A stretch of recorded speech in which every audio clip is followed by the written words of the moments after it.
across the UK. On DAB+, on YouTube, on your mobile, and on your side. This is Talk.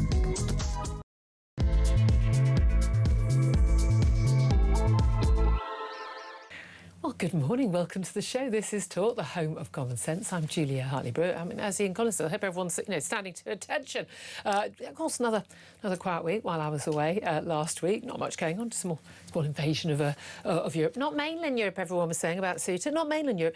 Yeah, well, it was kind of Spanish territory that's like basically considered Spain. It pretty much is. And if you think that's all gone away, you really got to stop believing mainstream media, because it really, really hasn't. And we'll be talking about that. The implications, of course, in relation to the 2,000 Channel boat migrants who've arrived in our shores since Andy Burnham took over. But don't worry, everybody. Andy Burnham's put on a suit yesterday. Well done, Andy. And he's put on a suit and he went to Dover and he looked very interested in what everyone was explaining to him about how they were tackling Channel boats. And he said they're going to be relentless. They're going to be relentless, that's the key word, relentless in how they deal with the Channel boats. So that's all sorted now. So do stop worrying about the whole issue of illegal migrants arriving in the country. Nothing to see here, all sorted. Or is it? Well, we will find out. So I want to hear your thoughts on all of that. Don't forget, of course, if you're watching us on DAB+, listening to us on DAB+, watching us on YouTube, great to have your company. I'm with you all the way until 1. If you do miss anything from the show, go to my YouTube page, Julia Hartley-Brewer Show. Hit subscribe, you never miss a thing. We're also going to be talking about whether or not Nigel Farage should strike a deal with Restore Britain. After vowing to build a broad coalition that unites the right, he made a statement on social media after an offer from Restore's leader Rupert Lowe for a pact. But what was behind his urge for a pact, and the 5 conditions, crucially, including that basically Nigel Farage should have to drop a load of his Tory defectors. Doesn't look like that is going to be on the cards. We're going to be talking about Labour's disastrous workers' rights reforms, which the Tories say Andy Burnham needs to ditch, or he risks sending Britain back to the 1970s. I think in a few years' time, folks, we're going to dream of the 1970s. And we are also going to be talking a little bit later about FIFA as well, and plenty more besides. Oh, yes, and that glorious story about that Cambridge professor. Not quite sure how he became a Cambridge professor, but Jason Arday, and his latest gloriously absurd claim about things that he has done, including appearing on the BBC show 7 Up, which actually began before he was born. But there we are. It's almost like almost nothing he says can be verified. Interesting. Anyway, we'll talk about all of that, plenty more besides. Particular question I want to ask you today, but as you know, usual rules, you get to decide what you call in on. I would like to hear from him about this offer from Rupert Lowe, from the Restore Britain leader, to offer to form a pact to unite that he calls the patriotic right. Should Nigel Farage agree to a pact? Tell us why he should. Tell us why he shouldn't. Give us a call on 0344 499 1000. Text the word TALK in your message to 87222. Get in touch with us on X at Talk TV. Calls are charged the national rate and text cost 1 standard network rate message. Delighted to say joining me today, as everyone on Monday, Claire Pearsall, former Conservative Government Advisor. Morning to you. Morning. If you're watching on the YouTube or you're connected to us, we are the White Girls today. It's sunny. It is sunny. It's like the most comfortable way of walking to the tube in the morning. It's like, deflect the sun. We got a heat wave. Apparently there is some rain coming. Not where I live, and don't think where you live. We're both in the south. Yeah, so we've still got the burnt grass and all the dust. I've got to be honest with you, we spent a long time trying to sort out our lawn over the years, and I have to say, I was away last week, as my husband out every night. I need watering cans full of water on that lawn. I'm not losing that lawn to this solid drought. But of course, we're all going to die because of the drought. There's going to be no food. It's driving all the migrants, of course, because of the drought. Apparently, all of that. I mean, it's just all of nonsense. We'll talk to Ross Clark about all of that coming up. Can we just talk? I mean, let's just talk first of all about Andy Burnham and his trip down to the Dover yesterday. Although it is the case that Channel boat migrant arrivals has gone down, and again, I don't think we're cheering when they go down to the equivalent of 20,000 a year, as opposed to 40,000 a year. I mean, oh, well done. What a complete and utter success. We all know also that actually you can't predict the movement of these people. I imagine an awful lot of people decided to stay in Spain, where they could basically stay and get under the Sanchez, all linked to Ceuta, of course. get to stay and get basically legalised to be able to work legally and all of that and stay legally. So I wonder if that's had more of an impact. The weather usually makes a difference rather than any particular policy the British government or indeed the French policy seems to have. But 2,000 crossing just the last 2 weeks. We've got some of these. We talk about small boats. They're not small boats anymore. We're talking about dinghies that, like, as long as a double-decker bus can carry 160 people on them, for goodness sake. Fares, please. We've seen more deaths. Again, you're not a desperate person getting in a boat in France. So I'm sorry. If you want to take that stupid risk, then I'm sorry. That's not really my problem. That's my motto now. It's not my problem. But Andy Burnham's saying he's going to be relentless. He put on a suit and a tie, and he said he's going to be relentless in dealing with this issue. So as far as I'm concerned, Claire, this is no longer a political story, and the job is done. Is that right? Well, he'd like to think it, wouldn't he? I mean, he's big on the vibe. So he went to Dover in a shirt and tie, so he would have stood out on the White Cliffs wearing that outfit. He looks very uncomfortable. He did. Here am I nagging, going, for goodness sake, man, put a suit on, you're Prime Minister. And when you put a suit on, you go, oh. But there's a time and a place, and I think when you're sort of looking at border force vessels and being at that would have been a day when you didn't have to. Exactly. It's a side issue. It's a side issue. It is a side issue, but it's things like that matter. I mean, he's going to be relentless at doing what? I know, that's the bit I couldn't get. Relentlessly. They're going to curb the number of people arriving in the UK on small boats. They're changing the whole approach. People want to see this issue established, he said. We also need to build a system that offers safe routes for people as well, because, of course, all these young men would be prioritised for the safe routes, because that also takes away the selling point of the gangs, he says. But he says the key thing is he's going to change the whole approach. Is there anything he's promised to do that doesn't involve changing the whole approach? Well, he hasn't said anything. That's the problem. He's put some words together in a sentence that don't actually mean anything. They sound very nice as a soundbite. They can go out on the media pool, and nobody questioned him. And it's been allowed to stand. So we're all sitting here going, well, what does this actually mean? By which point he's in number 10 North and is far away from the And his first Secretary of State, Louise Haigh, apparently, been in podcasts saying that they've been planning all this for a year. Doesn't have a plan for anything. No. Doesn't have a plan for social care reform. Everything. When people tell me, look what he's achieved. What has he achieved? In October, I'm going to get, what did we work out? Was it 89p off my electricity bill when it's going to go up by at least twice that anyway? I don't really get buses. I'm in favour of the bus cut, but I'm not sure that this is going to be life-changing for people. No. But basically, reform at 11 o'clock. We'll take some of that live. I've got a press conference. It's Sia Yousaf who handles the side of things, and Nigel Farage. And they're going to be announcing in more detail their policy to use Royal Navy to return boats to France. Now, this is something that Boris Johnson did talk about doing, didn't he? This was definitely something he talked about doing. Didn't actually do it. They're going to have a load of senior former naval figures actually at this press conference, we're told.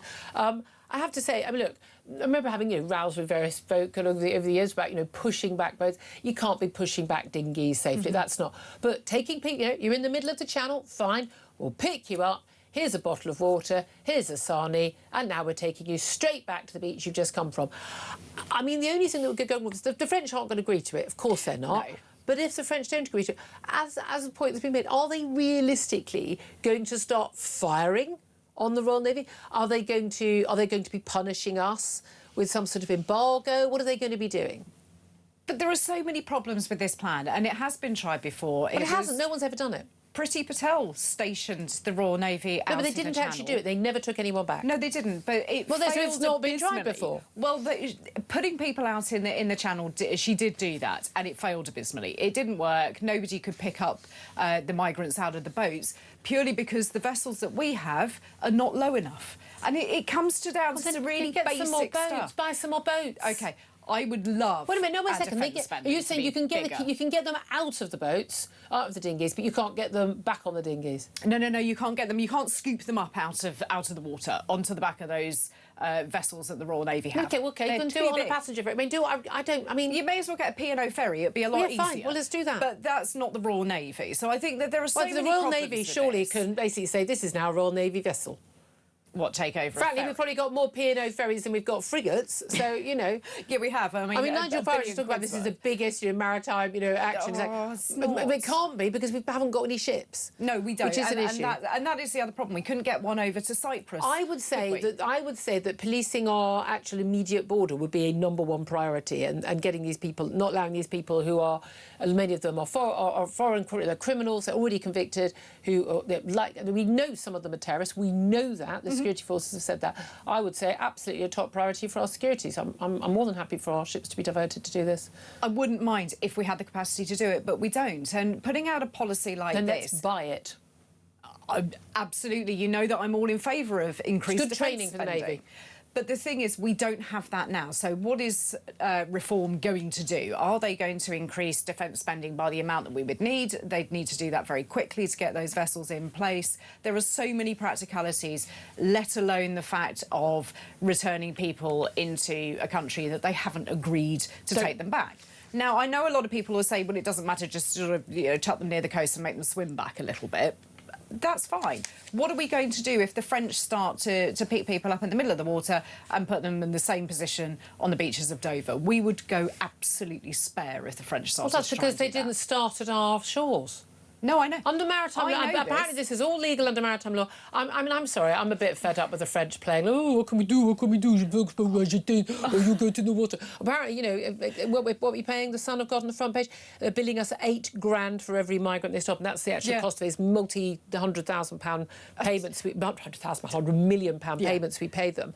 And actually, in terms of the number they stop, it costs us £8,000 time. I mean, gee, thanks. I think that we could probably get a bunch of people from this country to do it for a hell of a lot cheaper and be a lot more successful than the French and also very interesting actually that we are in a situation where this now cut price. There was a time when it was £5,000 to get across. Then it became £3,000, £2,000. It's now in the hundreds. It's in the low hundreds to get across. I mean, by the way, that's a free market for you, folks. That's what capitalism and the free market brings. But you know, there is the demand and there is the supply, and the reason there's demand is because, of course, you get a free house. That's what they do. 1,500, by the way, foreign criminals living in UK asylum homes right now, and we're paying for them. Yeah, there are a lot of things wrong. And there are a lot of things that could be done. I mean, detaining people when they get here should be the first port of call that people should be looking at. In not very pleasant conditions. But then the human rights lawyers will get upset. But I think you need to go after these things, because it isn't going to make any difference. Whatever we pay the French isn't going to make any difference. So whatever has been done in the past hasn't worked. But again, it's like people say, Rwanda doesn't work. No one, if you don't actually ever follow through a policy, we know that picking people up and taking them somewhere else works. Australia's done it. Other countries have done it. It works. So why don't we just do it? I don't care whether the French agree. With all due respect, if the French were our friends, we wouldn't be in this situation in the first place, would we? No, but they've already shown they're for not. some time, have they? I mean, a little bit of history between our two countries. Yeah. But I think also just the sheer fact that you cannot go and sail a warship into their waters without that looking like it's an attack. Russia doesn't seem to have a problem with going into ours, does it? No, it doesn't have a problem with what do you make in terms of the Ceuta invasion? I mean, it was an invasion. Yeah. I was aware, but I was very aware. I'm sitting on a beach in Cyprus going, whoa, what if that was happening, you know, right here? You had hordes of largely young men running down, you know, over the beaches. I mean, it was fascinating. 60,000 arriving in a little area, you know, a little enclave with a population of 80,000. Fascinating that the locals basically shut themselves in their homes, closed their shops. It ain't selling you any water, it ain't selling you any food. You know, and then the Spanish brought the army in and got serious. Huge number of them went back. Some were forced back. Huge number just went back, realising, you know, we're not getting anywhere from here. But realistically, I mean, there's loads and loads of footage from the last 2 nights when people had supposedly 98% someone said had gone back. They clearly haven't. I mean, they clearly haven't because there are, you know, thousands of young men sort of skulking in side streets. And these men are going to try and get on boats to go the very short distance to get to Spain. And then, you know, and technically on with that court ruling, they reckon part of this was what happened coming from Morocco, was that actually once you're in Ceuta, which is not even a Spanish territory, they call it Spain. Fascinating, by the way. How is it that Spain claims Gibraltar but claims a part of Morocco? Yes. We can't have Gibraltar because it's basically part of Spain, they say. But they can take parts of Africa. I mean, let's have some consistency, please, Senor. But I mean, this is shocking, and this is the future. This is the future. And it was fascinating to see the Germans and the Italians basically go, whoa, we're going to suspend Schengen. You are going to have to act on this, Spain. It's the European dream is disintegrating in front of their eyes. So to suspend the Schengen zone would be a massive hit for the EU promises that they were all made, which is I'm so glad that we're out of it. But even the 600,000+ foreigners, I mean, lots of them from South America and from Africa, who have been sort of basically allowed to stay legally, you know, basically given an amnesty by Sanchez, again, small point, socialist Prime Minister of Spain, they're not going to be allowed to work or live in the other parts of Europe. Well, good luck with that. If you're not, because how are you going to be checking who they are? Whether I mean, again, some of those people are going to turn up where we are because there'll be more jobs in Britain. There'll be you get far more benefits. With this has become our problem. Thank God for Brexit, by the way, because if there was a deal where they'd gone, oh, we're going to have to share our fair share of these people, they'd be here in the next week. I've said for quite a long time, and certainly in the next 10 years, we're basically going to have, I mean, like America and Mexico, a border wall around Europe. It's just going to go up because we simply... The idea that anyone who lives in a rubbish country, and Morocco, by all accounts, you know, it's technically a constitutional democracy with some elements of democracy. It ain't the worst repressive state in the world. I'm sorry. There are jobs there. There's tourism. There's, you know. But the idea that anyone who lives in a vaguely basket case country can just, I think I'll just come and live in Europe, or I'll just go and live in America, and I've got a right to do that. Sorry. Here's the thing. If your country is rubbish, why don't you stay? Why don't you stay and help sort it out? Why don't you stay and try and campaign for greater freedoms and the free market and things like that? And improve the economy by starting up a business or do something. If they're so entrepreneurial that they can get across a small piece of water, then why can't they start a business? And if you're so worried about the terrible state of repression in your country, you're so worried about poverty, and you're so worried about climate change, which apparently is the other thing, hey, maybe bring your wife, your kids and your mum. Yeah, maybe don't just come over on your own with your little rucksack and your Adidas trainers and your mobile phone. Maybe you might want to bring, you know, some kids with you that apparently you're worried about. I'm sorry, none of this adds up. None of this adds up. This is all very, very questionable. Let's also talk, can we, about this Restore and Reform Pact, though, again, because Nigel Farage basically responded to the Restore Rupert Lowe offer. Basically saying, you know, he wants to form a broad coalition. And one of the things that Nigel Farage has often talked about is, you know, building a coalition and not having the sort of so-called extremist policies. I don't think mass deportation. I think deportation of anyone who doesn't have the right to live here is not an extreme policy. I think that used to be the norm. That used to be until 10 minutes ago. However, there are a lot of people who might feel uncomfortable about that. I mean, deporting people who arrived on Channel boats or people, foreign criminals, I mean, unless you're a complete lunatic lefty, or, I don't know, a member of this government's cabinet, you probably don't object to that.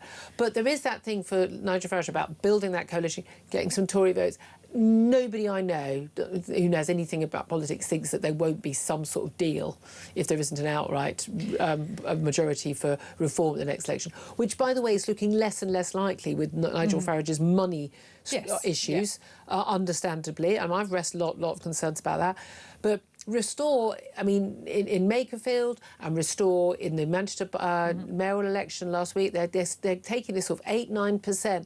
They are hitting what would otherwise be a reform vote. Should they do a deal? I think it's difficult to see how they do a deal, because looking at the two individuals in charge of both of those parties, neither one is going to give any ground. So Rupert Lowe has put out his, I will have a pact with you, let's all be friends if you agree to my 5 key asks. Now, Nigel Farage isn't going to do that. Should we just say what they are quickly? So mass deportation of both illegal and legal migrants who live off welfare or fail to integrate, reversing the Islamification of Britain, ban the burqa, halal and kosher slaughter and cousin marriage. I'm in favour of all of those. Calling for a referendum on reintroducing the death penalty. I'm not in favour of the death penalty, but I don't think it's unreasonable to have a referendum on it. Deep cuts to welfare to make the UK self-sufficient. He says, basically, former Conservative ministers like Robert Jenrick and Suella Braverman to be excluded from any Reform Restore cabinet. Now, that's unlikely to be something that would be agreed to. Although Zia Youssef would rather like that. He's not a fan of the Tories coming. But it was quite interesting. interesting in Nigel Farage's response to this. He said, I wouldn't turn against my team. So I think that was a direct reference to having those former members of the Conservative Party. That would not. I don't think in the event of coming up to a general election or after a general election that would actually be necessarily a big sticking point. Is there an argument, though, that, OK, a by-election, a mayoral election with a ridiculously low turnout, 20% last week, again, millions of pounds spent, and basically no one cares. They're on holiday, they've got better things to do, frankly. But in a general election, when there is an option to actually have a government that could really change things, would that focus the minds of people who, I vote tactically. I live in pretty much a Labour seat. I mean, on one level, it doesn't matter how I vote in terms of, I always vote, but people vote tactically. We've seen that on the left. We see it increasingly on the right. There'll be a lot of people who go, I'm Tory, but if Reform got a chance in this seat or the other way around. Would Restore people also do that? Given, OK, it's either a Labour MP, Green Coalition Labour or something, or you could hold your nose and vote for Nigel Farage or Kemi Badenoch. I think it would depend on what the pact actually looks like and who was in a position of power, because there are those people who believe that Rupert Lowe should be the leader, those people that believe that Nigel Farage should be the leader, and neither will change their mind. And they're both big egos. And they are both big egos. So I think unless that is sorted out, unless there is some kind of evidence they can work together, which in the past it fell apart pretty quickly, I don't think it's up to much. And I do wonder the timing of Rupert Lowe's little announcement. Why did he do that? Why did he choose then to do it?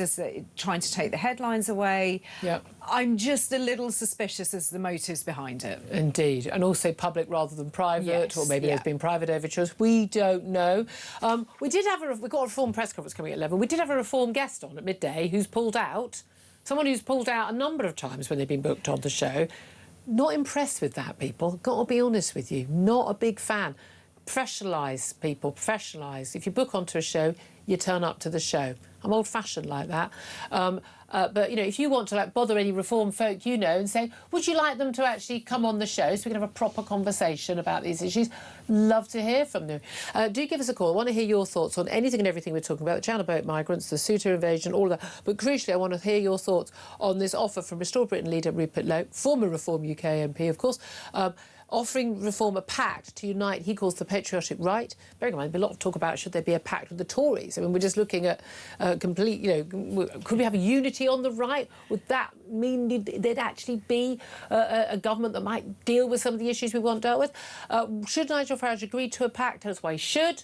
Tell us why he shouldn't. I want to hear your thoughts. Do you think it'll happen? Give us a call. 0344 499 1000 is the number to call. But as always, if you want to call it on something else, do feel free. We're going to take a quick break. Take your calls up next. This is Talk.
$49,000 people are leaving Morocco because apparently it's war-torn.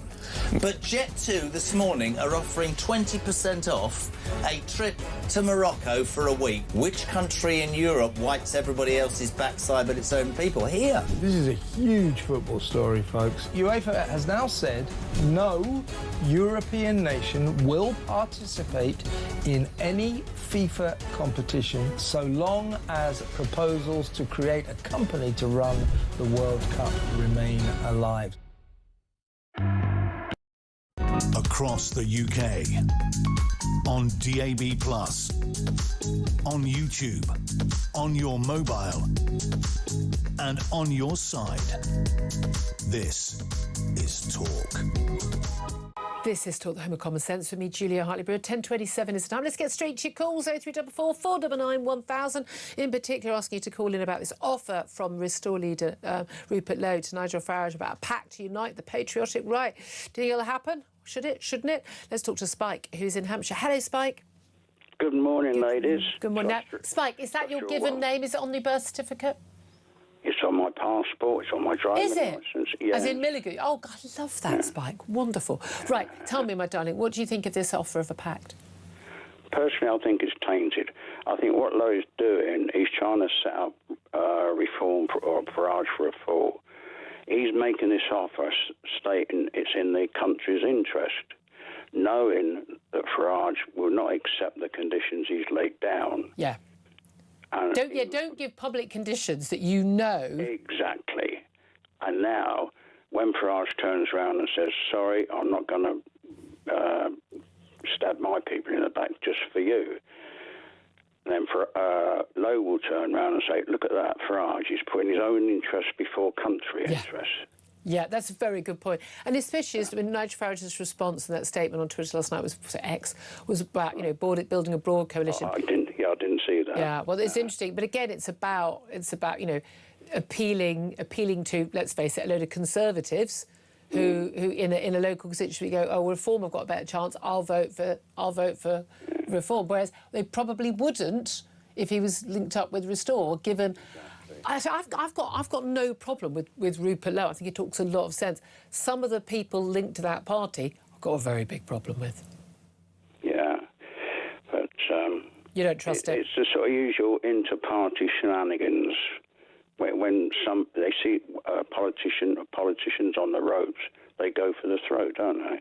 Yeah. They just try to wipe them out. Very interesting. Farage is having problems regarding this £5 million donation, How much of a problem do you think that is? There's no doubt at all, his personal ratings, I mean, there's a load of people who hate him anyway, we don't care about them, but his personal ratings among people who might otherwise be, OK. I mean, I've got a problem with the £5 million, and he knows that. In my interviews, made it very clear. Do you think, how big an issue do you think that's going to be for him? Well, to my mind, he was given that money. All right, it was, I think, 9 or 10 months before he became an MP. Now, well, no, it wasn't. It was far less than that. Was it? Yeah, far less. And also, all of the reports now, Sunday Times, more investigations suggesting he was doing deals, about returning money, getting money in the months beforehand and a deal had already been made. That is the allegation now, that he did know, and therefore it is declarable. All right. No, is that a problem for you or not? Does it make no difference? No, not really, because it's just, as I said before, Farage is a thorn in the side of the establishment, right? Yeah.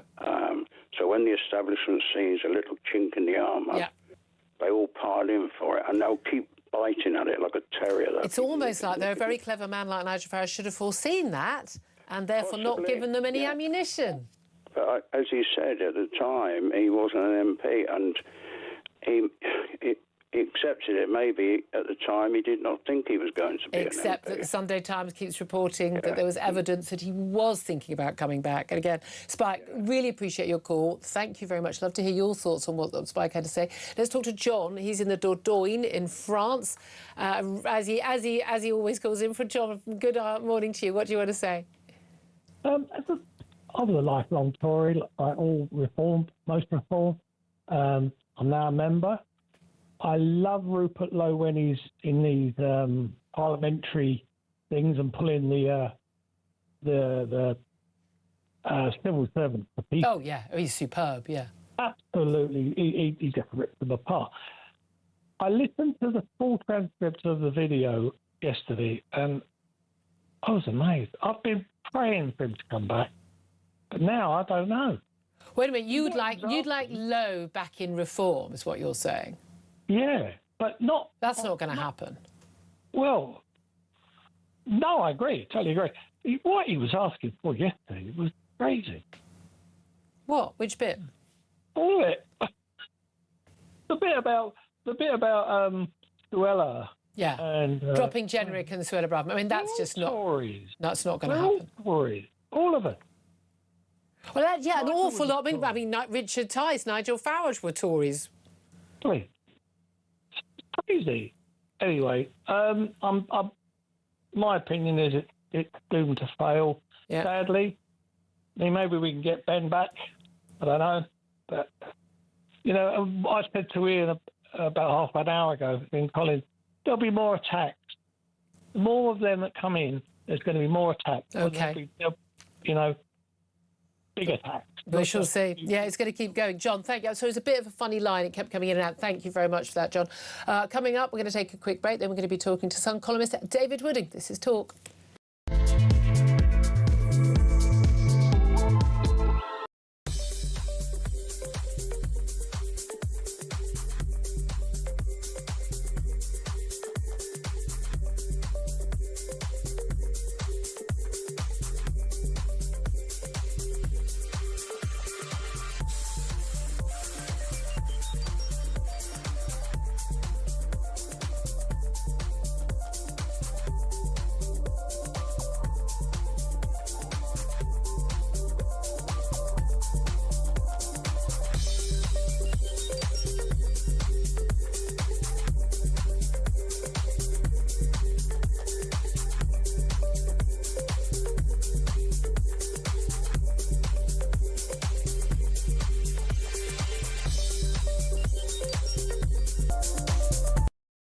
Across the UK, on DAB+, on YouTube, on your mobile, and on your side. This is Talk. Morning, welcome back. 10:34 is the time. I'm Julia Hartley-Brewer. Claire Pearsall's still with us. I'll get her thoughts on what my next guest has to say. Columnist at The Sun, David Wooding joins us. A very good morning to you, David. Morning, Julia. Thank you very much for joining us. I've asked you about the story we've just been talking about. Restore Britain leader Rupert Lowe offering Reform a pact to unite the patriotic right. Should Nigel Farage agree to the pact? Tell us whether you think he should or he shouldn't. It's interesting, despite one of our callers just now just saying it's a tainted offer and Rupert Lowe's playing games and setting Nigel up for a fall. Do you reckon that's the case? I think that you're right, Julia, in that sooner or later the right of politics is going to have to unite in order to form a government and stop a Labour/left coalition getting in. Of course, the fact that Andy Burnham has bounced in popularity, and if he can maintain that, is going to make it increasingly difficult for the right to win the next election, especially if it's called early, which we all suspect he might do. But the problem with that deal offered by Restore is it contains so many unacceptable issues, such as removing Robert Jenrick and so forth. Nigel Farage is not really going to throw them under a bus, I wouldn't have thought. And that would be such a big attack on his authority and his decisions in the last few years. I mean, that I simply can't see that. And that would make him look like, frankly, it would make him look very two-faced. I don't think voters would like that. That said, we know a lot of Reform voters aren't too keen on a lot of the Reform people coming. And I have to say, I've got big question marks about, I mean, again, nothing personal, but Nadine Dorries, far too associated with a lot of failures. At least, you know, Robert Jenrick and Suella Braverman and others are actually people who spoke out, you know, resigned from government and spoke out and were trying to actually push policies and were saying these things before, you know, the Tory collapse, you know, so they've got some credibility there. Nadine was still cheerleading for Boris Johnson, for goodness sake. Yeah, absolutely, even when it was all going wrong. The other issue, again, probably not one that will worry too many everyday voters out there, is a referendum on the death penalty. I think, you know, while it's extremely popular in the country, I think 70% perhaps at the last poll would vote for a return of the death penalty. It's not something that mainstream politicians want to do. They don't believe that a civilized society like Britain should be sending people to the gallows anymore. And that would be a difficult one to accept. I'm not sure where Nigel Farage stands on that one, but that would be a difficult one to go ahead. I mean, exactly. I mean, I'm opposed to the death penalty. I don't think, in principle, there's anything wrong with having a referendum on an issue like that, given that the public were lied to when the death penalty was removed, and they were lied to because they were told that people would get served life, and people don't serve life behind bars, and we know that. But yeah, I mean, again, cuts in welfare, mass deportations. Again, that's another thing that Nigel Farage has been sort of rowing back a bit from, and then sort of rowing back to.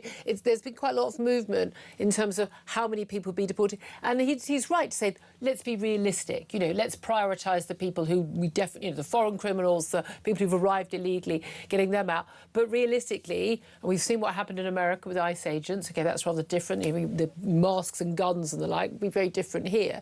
But actually, the backlash we'll get from the hand-washing, hand-wringing liberals, the lanyard classes over deporting families who have no right to be in this country would be huge. I personally have no issue with anyone. I don't care who you are. I don't care how old you are. I don't care what your situation is. If you've no right to be here, you've no right to be here. And that's the end of the matter. I could deal with a process where people are allowed to, have a small appeal and are you actually a very contributing member of society, and can we legalise a certain number of people? Maybe, but a tiny minority. But these issues are going to, it's not going to go away. None of them are going to go away unless or until someone deals with this. And there's no evidence that the new Prime Minister, Andy Burnham, is going to deal with it. You touched on Andy Burnham's polls. He said a polls bounce, a lot of fear of an early election. We sort of appeared to rule it out, but not completely. What counts as an early election anyway? But I am flabbergasted by this bounce. I knew there would be somewhat a bounce. And actually, a lot of it is simply, before he even took over, we weren't going to have to deal with Keir Starmer anymore. And everyone's so bloody relieved not to have Keir Starmer on the telly anymore. We're all just enjoying that. But Andy Burnham, and he looked so out of his depth yesterday in his little suit and tie on the White Cliffs of Dover, talking about how he was going to be relentless in dealing with the Channel boat issue and how they were going to look for changing the whole approach. Every single thing he says he's going to do, he's just going to do it differently, as if no one's thought of doing that before. But he hasn't actually announced how he's going to do anything at all. No, he's given us a few sweeties, hasn't he, Julia? I mean, £2 bus fares, the 5% VAT removed from energy bills, which I 89p a week. 86, actually, Julia. 86. Britain's counts. 86p a week. It's nothing, is it? And it makes people feel good. This is why we've had the bounce, because we haven't got Keir Starmer, as you rightly say, but we've got somebody there who's talking about in a positive way. He's puts videos up of himself with the Chancellor eating scampi fries and pork scratchings and peanuts in a pub. That was the most bizarre video I've ever seen by a Prime Minister, by the way. It is bizarre. In fact, I don't follow Andy Burnham on social media because when he was Mayor of Manchester, it wasn't too interested in what he was saying about Manchester. But I'm being bombarded in my feed, so I don't know whether he's paying some advertising to get these things out. But I can't switch on my mobile phone without a video going in my face of Andy Burnham doing something silly. Question, what do you call a bread roll? He calls it a balm. I call it a balm. But to be honest, I think I've lived in the South now for 30 odd years, and I don't use the word balm because no one knows what you're talking about. I don't call the police the busies, as I used to call them in Liverpool. I don't call them the old Bill, but might call them cops or police or something. But there are certain things you realise you. But it's all touchy-feely stuff, and that's great. And he's much better at it, and he's much more likeable and approachable and normal than Keir Starmer, who just always looked uncomfortable and also thought we were all horrible bigots. And I don't think Andy Burnham does think that. But at the end of the day, it's just flim-flam. Again, when he talks about we're going to be dealing with the boats, again, we're going to try a different approach and it's going to be relentless. Doing what? Doing what? What are you actually going to do? Social care. Doing what? Oh, well, we're going to speed up the review. We're going to tackle this. We're going to tackle welfare. Doing what? We haven't actually got any actual substance to, as far as I can tell, any policy whatsoever yet. Well, I think what he's done, Julia, is he's given us a few easy deliverables He's shown us he's a happy, cheerful, upbeat person, and that's changed the mood in the nation a little bit. Has it? I think it. I think it's just the summer holidays. I think a lot of people who are perhaps Labour inclined, who are dreaming of going somewhere else, have come back and thought, do you know what? This he's a bit more likeable. I like him. You know, people do like him. I like him. Yeah, yeah.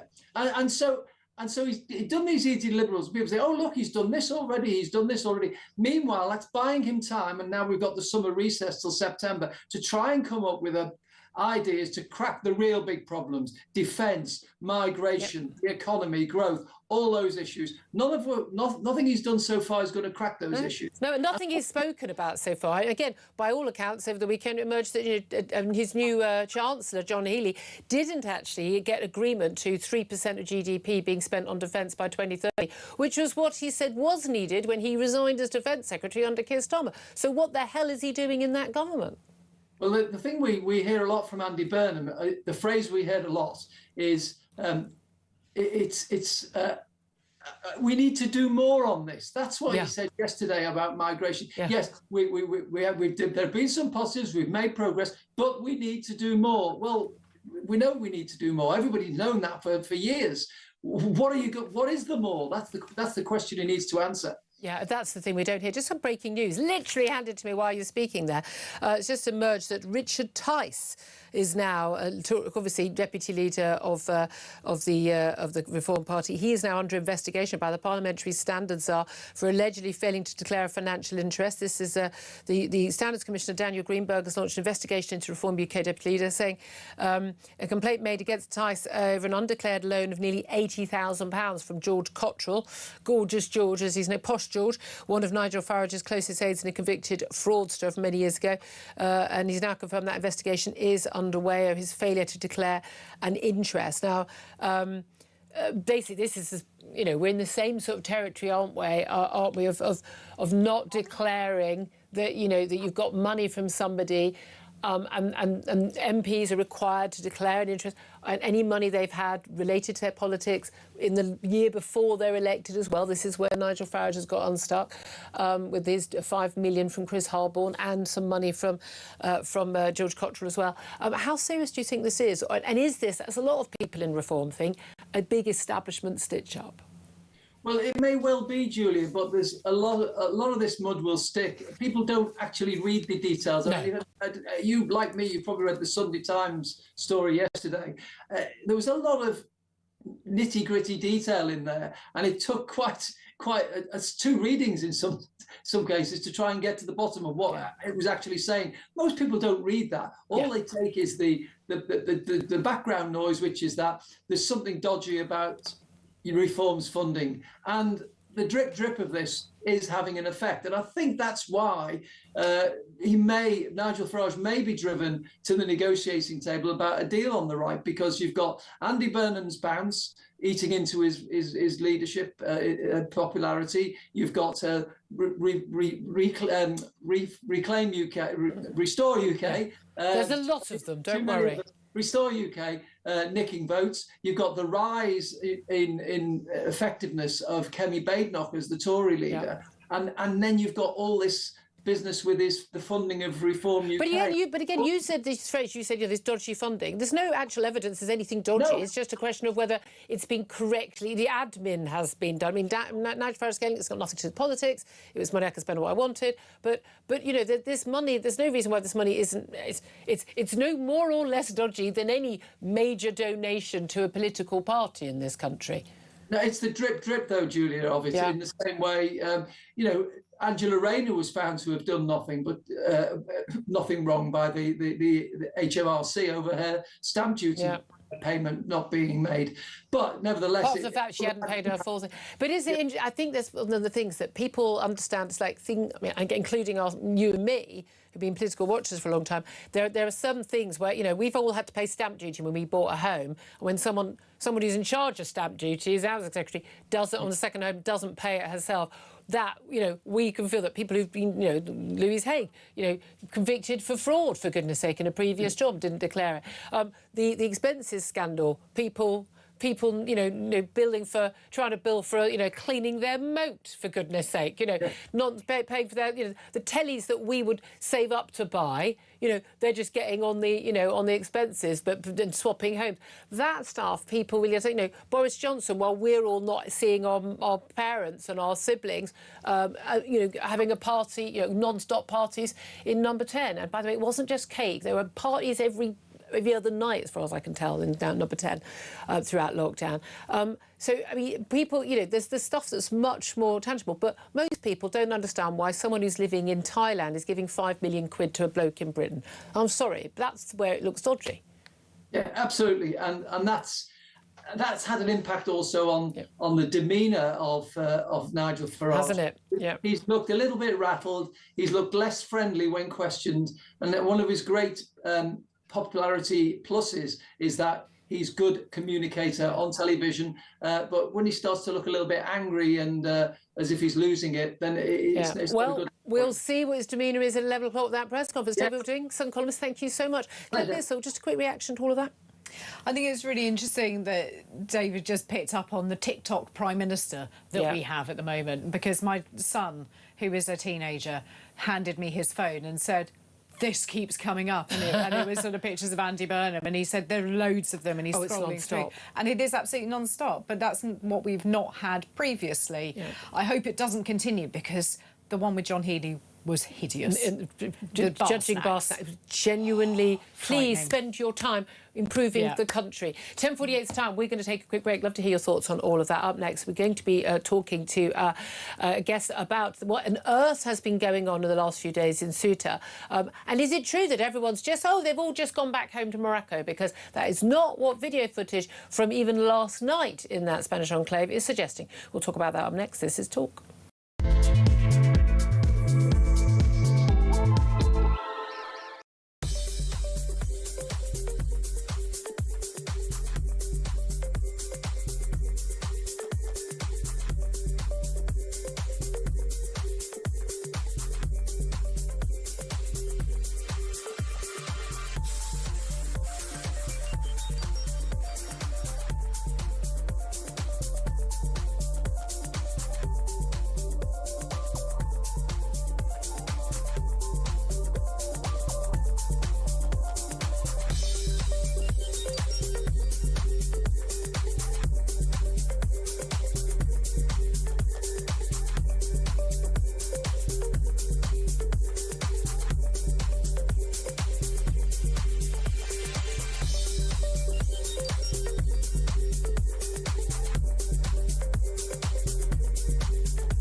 49,000 people are leaving Morocco because apparently it's war-torn.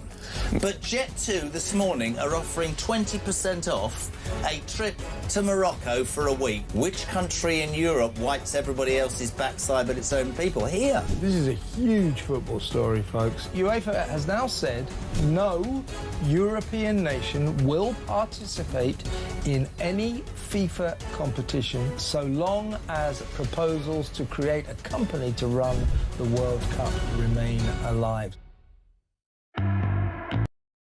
Across the UK, on DAB+, on YouTube, on your mobile, and on your side. This is Talk.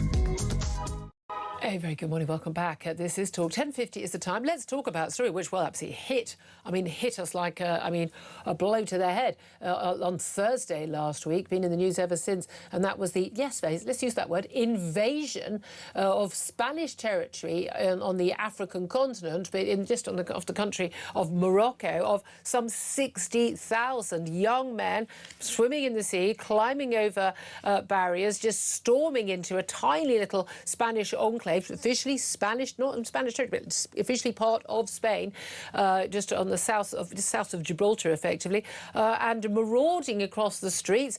The Spanish army was called in. Many were turned back. Many chose to go home when locals boarded up their shops and homes and said, "Hey, we're not even selling you a bottle of water. Go home." But we're told, 98% have gone home.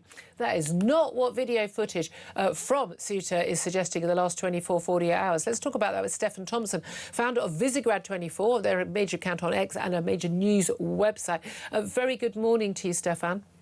Hi, good morning, Julia. Thank you for joining us. I mean, we've heard so many different versions of why these people came. Was it people smugglers? I mean, they weren't helping them swim across the water. Was it the Moroccan government in the battles with the Spanish over something, or was it just an out of the blue? Everyone just heard people are storming across and just stormed. What do you think actually motivated this sudden storming of the beaches of Ceuta? It's important to understand that this has happened before and has been used as a foreign policy tool by the Moroccan government, partially in disagreements about the status of Western Sahara. The Moroccans believe Western Sahara is integral Moroccan territory. Other countries disagree. The Spaniards have an ambivalent status towards Western Sahara. Yeah. So they've used this tactic before. I think the most important thing about this story is that we finally have an incredibly cinematic visualization of the scale of the problem that has been plaguing the European continent in a trickle format for years. This is the first time we see it organized. We see the scale of it. We see the animosity of the people who are coming. And it's important to understand that the 80,000 people that, according to Spanish authorities, managed to cross, this is just a drop in the water in the scale of people who have come illegally and legally as well, and transformed the demographics of the European continent. So in Ceuta, the majority of the people ended up departing. As you pointed out in the intro, Ceuta it really is. It's kind of difficult to describe how tiny it is. It really sort of is like Gibraltar, even smaller, really. There's only 84,000 inhabitants there. It's a negligible amount of people, doesn't have the infrastructure, and 80,000 people arrived. 72 people drowned or died in a stampede as well as they attempted to cross. It's a tragic situation. Obviously, one feels huge amounts of empathy to these poor people. Imagine how miserable life must be if you're willing to storm a tiny little enclave in search of a better but again, life. you say that. But again, as always, the vast majority of the people doing this were young, able-bodied men. I imagine life's much harder for the elderly, the women, disabled, others, but miraculously, very few of them. Well, they don't. The elderly would have a tough time swimming across, wouldn't they, Julia? You know what? But if I was living in a miserable country, by the way, again, Morocco, it's not a perfect country. Which country is? But it's got some elements of democracy.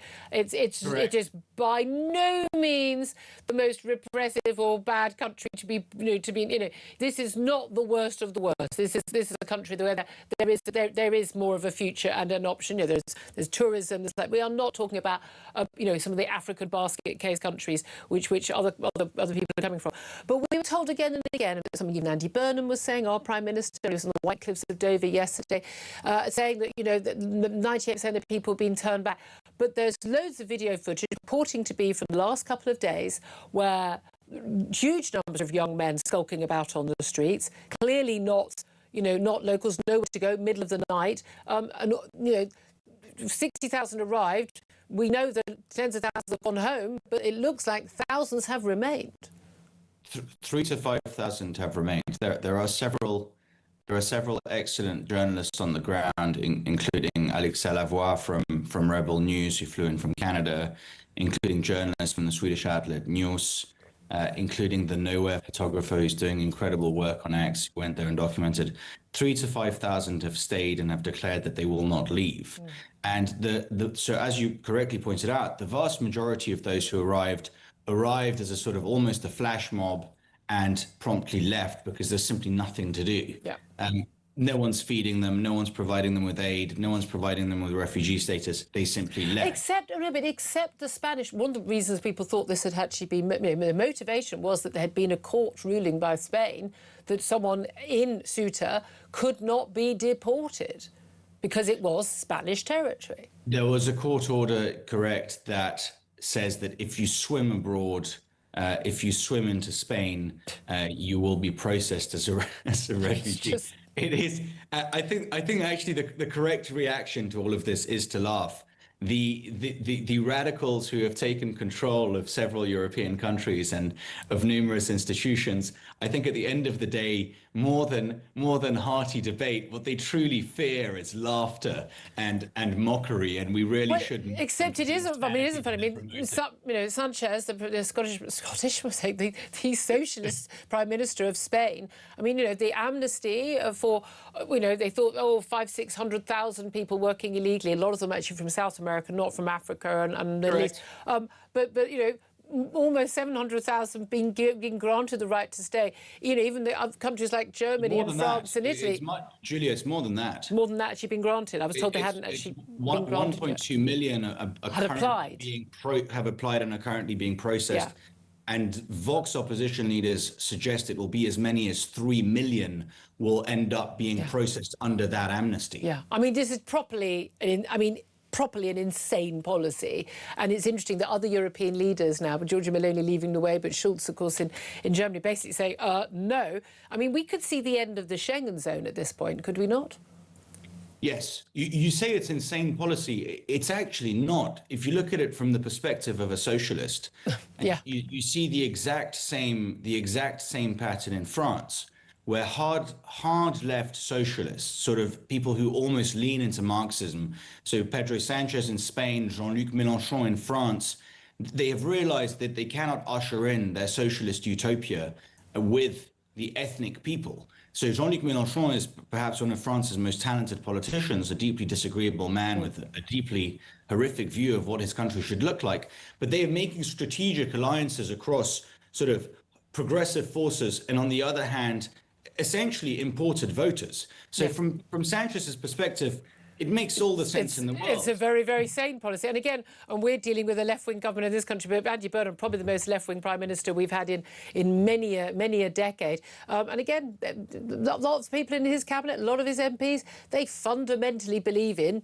open borders. Stephen Thompson, I hope you'll come on the show again, founder of Visegrad 24. Always really interesting to follow those pieces. And it is fascinating how most of the most accurate reporting of this story has come from, online sites, not from the mainstream media, Claire Pearsall. That's right. And I think he's spot on when he said it is those reporters who are out there on the ground reporting online, and they have the video footage to back it up. Yeah, I mean, we had hordes of young men, I think it was on Saturday night, running through the streets shouting Allahu Akbar. Yes. I know I found that very reassuring. I don't know about you. I remember thinking, I hope they can make their way to Spain and then perhaps to Britain one day. Exactly. They look like people I'd definitely like to live next door to. Doctors and surgeons and hopefully maybe engineers. Could get a hostel near, a primary school near me. Oh, lovely. I mean, it'll be welcoming. And again, I just don't know, have we got enough surgeons and engineer jobs for them all? What with all those qualifications they're going to bring? I mean, seriously? I know. This stuff is insane. And no one... I mean, again, and I think he's right, Stephen's right. You have to laugh at it because, wow, what else would you do? I'd love to hear your thoughts on all that. Give us a call, 0344 499 1000. Reform Press Conference up next. This is Talk.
across the UK. On DAB+, on YouTube, on your mobile, and on your side. This is Talk.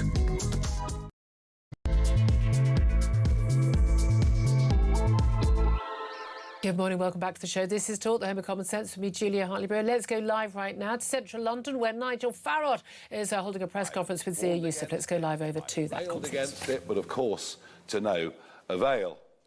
And that stupidity was compounded, of course, by Angela Merkel saying, anyone that wants to come, we can manage, we can accommodate you.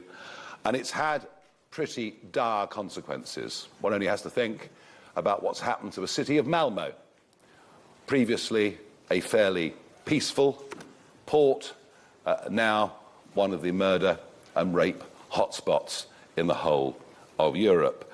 And in many ways, in the run-up to the referendum in 2016, the reason that I launched that breaking point poster was to say Europe has given itself massive problems for decades to come, but we can avoid this by leaving the European Union and getting back control of our borders. Sadly, governments after 2016 were in power but never really believed in the Brexit project, and even when Brexit finally came, there was no change to our status with the ECHR. And that was why 5 years ago, single-handedly, I went out repeatedly into the English Channel, videoing, YouTubing the growing number of boats crossing the English Channel, and I made the argument that you might just as well put a sign on the White Cliffs of Dover, everyone welcome, because the chances of deportation were then, and are today, so incredibly slim. I said I believed if it wasn't stopped, that it would lead, literally, in numerical terms, to an invasion of our country. Well, under the Conservatives, 130,000 people arrived via that route. The vast majority, young males of fighting age, who willfully discard their iPhones and their passports into the English Channel at the 12-mile line. And I've been out and I've filmed that too. In the end, Boris Johnson reacted with a speech at Lid Airport announcing the Rwanda plan. But it was doomed to failure from day one because of our continuing presence as part of the European Convention on Human Rights. I have to say, the fact we've given the French over £1 billion and that their navy still escort boats from a couple of hundred yards off the beach all the way across to a 12-mile line, that is something that needs to stop. And whatever videos or pictures you see of the French police slashing boats, the fact is that the traffickers have become even smarter. And in the last 3 weeks, we've seen several launches coming from as far west as Normandy. All the while, the pull factor of coming to the UK, being able to stay, all the while that pull factor is still there. It doesn't matter how much money we give the French, the boats will continue to come. And of course, many of those that have come are people who in some cases wish us harm or do us harm. As we speak, there is a man, charming chap, Kalashnikov tattooed on his face, currently in prison in this country, who's threatened repeatedly to kill me, and no doubt that promise remains when he's out in a few months' time. But there isn't a single week that goes by where we don't see stories of serious crimes, sexual assaults, rapes, and we know for a fact that many that are now coming come with the deliberate attempt of joining criminal gangs in Britain as soon as they come. But it is worse than that. I first started voicing this again 5 years ago to say this would become, or could become, then, a national security emergency. And that is exactly what it is. Repeatedly, I've asked the Prime Minister, well, the last Prime Minister, Keir Starmer, in PMQs, whether he would declare a national security emergency. 2 months ago, I told the Home Secretary and the House of Commons that I had it on the highest authority that the Iranian regime was using the Channel crisis to put their own operatives across the English Channel. I was met by shouts of shame on you. Well, shame on them, because once again it proves that I was ahead of the curve on this, and indeed that is what is happening. So Operation Fortress will be a combined military operation. It will save lives, it will help the French in fulfilling their job of stopping the boats, and it will save a huge amount of money.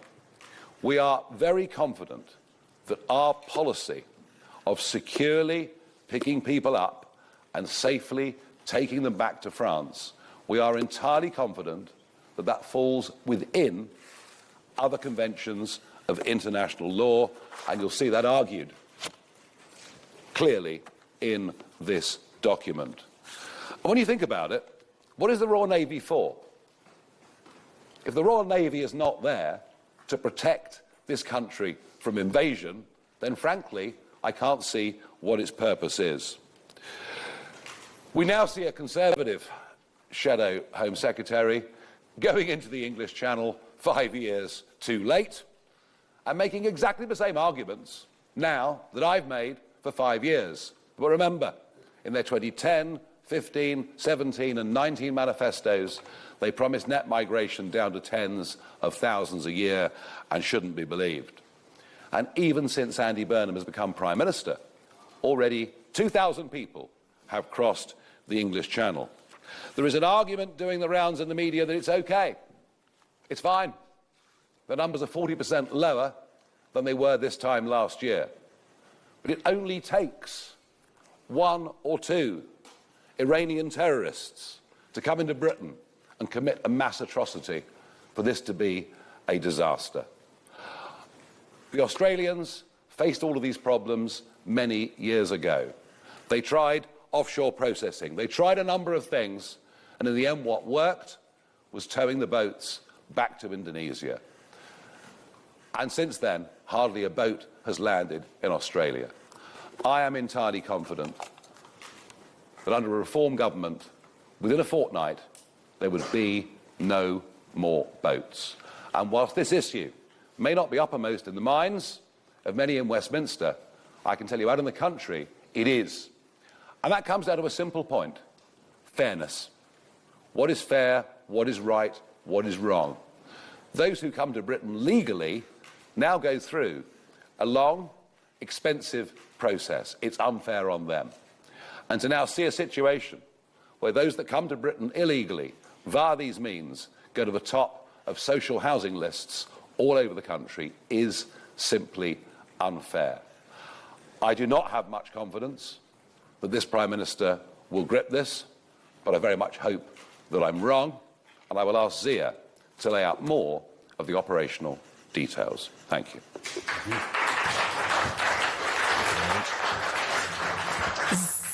Zia Yusuf now up to speak. Let's have a listen to what he has to say. A nation that cannot control its borders is not a sovereign nation. And Britain is being invaded. For decades, Tory and Labour governments promised to get tough on illegal immigration.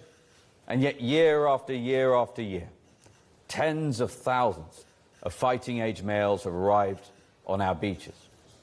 In fact, the total number of illegal immigrants in this country now stands at well over 1 million. The United Kingdom is being invaded. Over 200,000 people have landed illegally on our shores over 8 years. Now that's a staggering figure, and it exceeds the total number of Allied troops who stormed the beaches of Normandy on D-Day.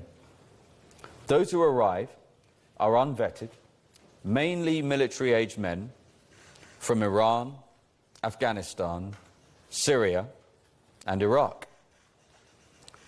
Now, they have been rewarded for this by a political class that puts them up in hotels at the British taxpayers' expense, given free meals, free healthcare, free TV licenses, and even free trips to the safari park and to the cinema.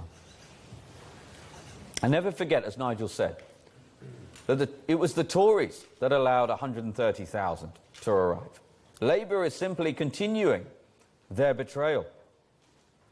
Even those that commit heinous crimes are routinely defended by so-called human rights lawyers who succeed in preventing even convicted rapist illegal migrants from being deported. All thanks to Tory and Labour politicians who prioritise the rights of foreign citizens over our own. Now, some of those arriving illegally by boat have already attempted terrorist attacks on our soil. Some have committed gruesome murders. Like on the night of the 20th of October 2024, a 27-year-old young lady called Rhiannon White had just finished her shift at the Park Inn Hotel. She was on the phone to a friend as she walked to the railway station. While she was on the platform, a Sudanese man inexplicably stabbed her 23 times with a screwdriver. She died in hospital 3 days later. Her killer, Deng Majek, had arrived in the UK illegally on a small boat 3 months before the attack. CCTV footage later showed him dancing and laughing. He was living in a hotel at taxpayer expense. Rhiannon's devastated mother said in court, quote, "It's always the undocumented illegal migrants that are doing this, and it's not fair." Also among those arriving are individuals who have actively plotted terror attacks on our soil. Intelligence reports confirm that hostile actors, including Iranian terrorists, are exploiting these very routes. The safety of the British people is being put at risk every single day. And the patience of the British people is now exhausted. We're unwilling to accept that Britain's borders should be open and undefended, unwilling to accept that our own veterans who served our nation with valour and distinction are being evicted from their homes to house fighting-age males from Iraq and Afghanistan who turned up on our beaches uninvited. As Nigel said, this is a national security emergency. Yet, successive Tory and Labour governments have treated this emergency with contemptible weakness. Rather than defending the realm, they have turned state agencies into a free taxi service and provided taxpayer-funded hotels for those who break our laws. They surrendered the English Channel to criminal cartels. Under Nigel's leadership, Reform UK will end this crisis for good. We will launch Operation Fortress, the biggest military operation in the English Channel since the Second World War. Under a Reform government, Prime Minister Farage will order His Majesty's Royal Navy to ensure that not a single unauthorised vessel makes it to the shores of the United Kingdom. Our plan, as you will see in the document, is endorsed by senior former members of our armed forces. It is simple. First, we will create an integrated surveillance command, unifying military and intelligence surveillance to make ours the most surveilled maritime border in the world.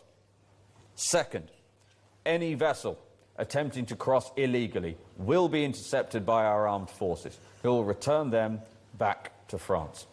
Not a single illegal migrant trying to reach our shores will make it to Britain. To those with no right to enter Britain, our border will be impenetrable.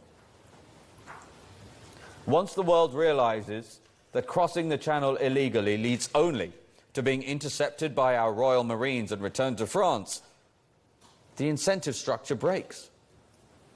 These economic migrants will stop paying smugglers and the boats will stop coming. Now, I know many in the media are clamouring to ask, what happens if the French don't agree and Royal Marines attempt to land people on a beach? Let me be crystal clear. A reform government will show unflinching resolve to ensure that people who set out from France to break into Britain go back to France. That is our policy, not a future negotiating position with the French government. What France gets to decide is how that happens. Now look, we would far rather disembark people in port, walk people down a gangway and hand them to the French authorities properly. That is more dignified, and it is what we will negotiate for. And keep in mind, the official position of the French government is that they do not want these boats leaving their shores in the first place. Tory and Labour governments have paid them, as Nigel said, £1 billion of British taxpayer money to stop the boats, ostensibly. Our military would in fact be helping them comply with the very agreements that they signed. But if the Elysee Palace refuses, make no mistake, His Majesty's Royal Marines will disembark them safely on the very shore they left that morning. Those are the only two options. There is no third option, where a British government under reform just shrugs its shoulders and brings them back to Dover. That policy of Tory and Labour governments that has led to 200,000 illegal migrants arriving on our shores. That was the policy that led to the savage murder of Rhiannon White. The policy that has almost resulted in a mass casualty terrorist attack on our soil. And ask yourself what the alternative picture actually is.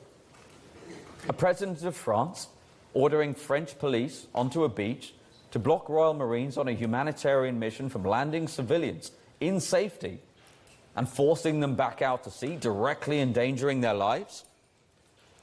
Well, that would be a crime against humanity. It is simply not a serious hypothetical that President Macron, or anybody else for that matter, would do that.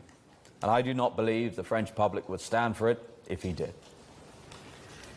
And to the talking heads and useless politicians claiming this policy will not work, the evidence proves the opposite. In fact, it is the only thing that does. When Australia had a major illegal boats migration crisis, it was only when they launched a major military operation that it stopped. In fact, Tony Abbott's Operation Sovereign Borders cut illegal crossings to zero within weeks. A years-long crisis ended within weeks. And it also saved lives. Between 2007 and 2013, 1,200 migrants tragically died making the journey to Australia. The Australian military operation reduced that to zero. Over 170 migrants have already died trying to come to Britain via the Channel. Reform's proposed military operation to secure our borders will save migrant lives too. Now, expect fierce resistance from the Tory Labour establishment, claiming that this is impossible. Well, they have no choice but to call it impossible, lest they face the reality of their own failures. But the former Navy commanders who engineered this plan leave no room for doubt. It can be done. It must be done. The former senior members of our armed forces who endorsed this plan confirm this plan is viable and imperative to our national security. This is how we will stop the boats for good.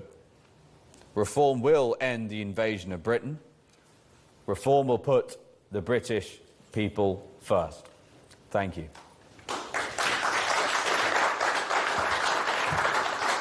Well, very interesting stuff there. We've been hearing from Nigel Farage and Zia Youssef. Of course, something I think Labour and the Tories have been saying, oh, well, you know, this is a policy you've talked about before. I mean, I think most policies are policies we've heard about before, are they not, these days?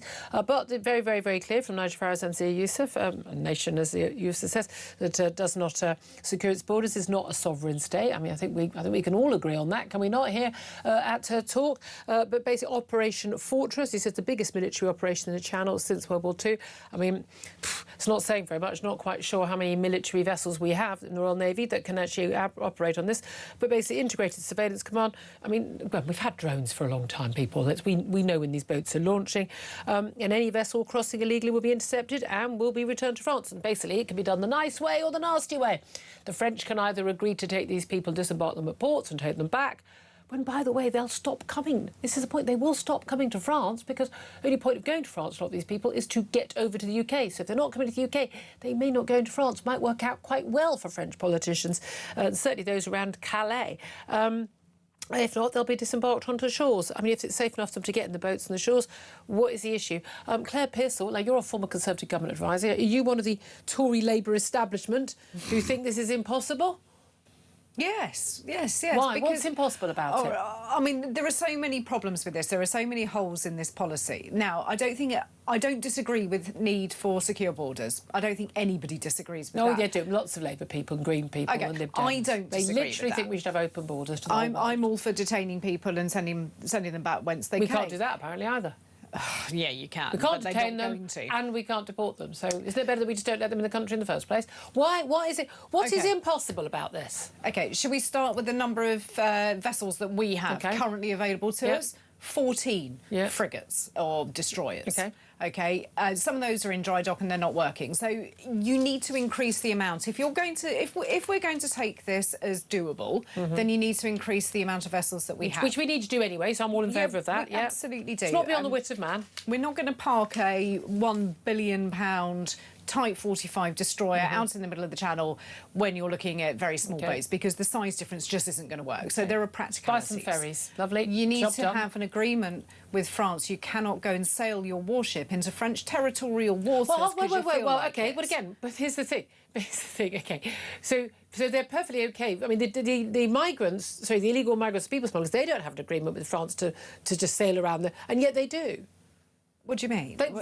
They're sitting sail and they don't seem to have an agreement, so what's stopping us? But this is a warship, so if you're going to go and just sail your warship into French territorial waters, maybe it doesn't have to be. Well, maybe you don't use the warship. Maybe you transfer them onto other vessels. But this is the problem. We haven't seen this level of detail. They can jump off if they choose. That's up to them. So I'm allowed to criticise it for the lack of detail that we've got on the basis of what Zia Youssef has just said. There's a big document there. We haven't got that document right here, but that doesn't mean the detail's not there. And I would like to get some views from those people who have been in defence support and support some people. Well, we are going to be talking to Chris Parry, who is a former. I mean, no longer in reform, and he was in reform, but one of the many people who seems to have fallen out of it. But he's former admiral. I mean, he'll know whether it can be done or not. So we'll get his views coming up in the next hour or so. But I mean, but as I say, they're actually helping France fulfil what they said they would do. Realistically, the only reason this wouldn't work is if France basically start firing on British vessels, right? And they're not going to do that. When they know they've got civilians aboard. So that's not going to happen. No. They could, however, do things, bearing in mind, remember a few years ago, they were threatening to cut the electricity off to the Channel Islands and things like that. They could start some sort of sanctions on us. They could. I mean, there were a lot of things, and I think this is where you need to have the agreement. And I know that's a very boring They're not going to agree. aspect. No, of course they're not going to agree. But even though it would be in their interest, interest, because those people then wouldn't be sitting in Calais trying to get on boats. But then that's where you have to have proper negotiations with them. I'm sorry, I've heard Labour say that for years. I heard Tories say that for years. It's not going to happen. The French aren't going to agree to take these people back. I was just about to say that. You aren't going to get that. So you're going to need... do it anyway. And what's going to happen? What's going to happen? What is France going to do? Well, there are probably any We're going to return the migrants that were on your shores, which you say shouldn't have set sail. We're going to return them to your border. So what are they going to do? You're going to ask the Royal Navy to breach any rules of the sea. Well, the rules of the sea, rescuing people and returning them to the nearest bit of land. What's wrong with that? But it's not, is it? This is the point. You're going to drop them off where there is no agreement to do so. You can't just send them back onto the beach in France. Yes, why not? There is nothing to stop them doing that. Yes, there is. There are certain laws that they do have to follow, and you're asking the Royal Navy to breach those. So unless you can change any of those laws, this is going to be legal. It isn't going to work. Again, I think getting them to safe land as opposed to in a dinghy. I would much rather have all of these things. We don't have to bring them to Britain. There's no law. There's no maritime law requiring us to bring them to Britain. I would much rather see reform sort of iron out any of these problems before they bring these headlines to us, because all it is. Well, you don't know. It may well be in there. They've said that they believe that they've got this watertight in terms of. But then why didn't they say that now? Because they're only putting the headline facts out. Yeah, they're putting the fact. Well, there's a document they're publishing. Nigel Farage taking questions. We'll make sure someone has listened and see if there's any more detail there. But I'd love to hear your thoughts on this. I mean, Claire and I, we don't actually disagree that often on this, but I genuinely, my thing is, again, we don't want to fall out with France. Why not? I don't have an issue. I'm sorry, you fall out with your friends when your friends are in the wrong, OK? When your friends are doing something that hurts you, I think you should fall out with your friends. They have done nothing since the vote in 2016 for Brexit other than to try and harm us economically and politically. They have gone out of their way to do that. Well, not the French people, the French leadership, Macron. I simply don't have any duty of care towards them. These are your problem. You're not getting to ship them off to us and sat smoking your gitanes and not doing anything about it. You know, you go on your 3-hour lunches and all the boats set sail. No, we're sending them back. There you go, your problem. We will be helping the French. It will actually help the French because there'll be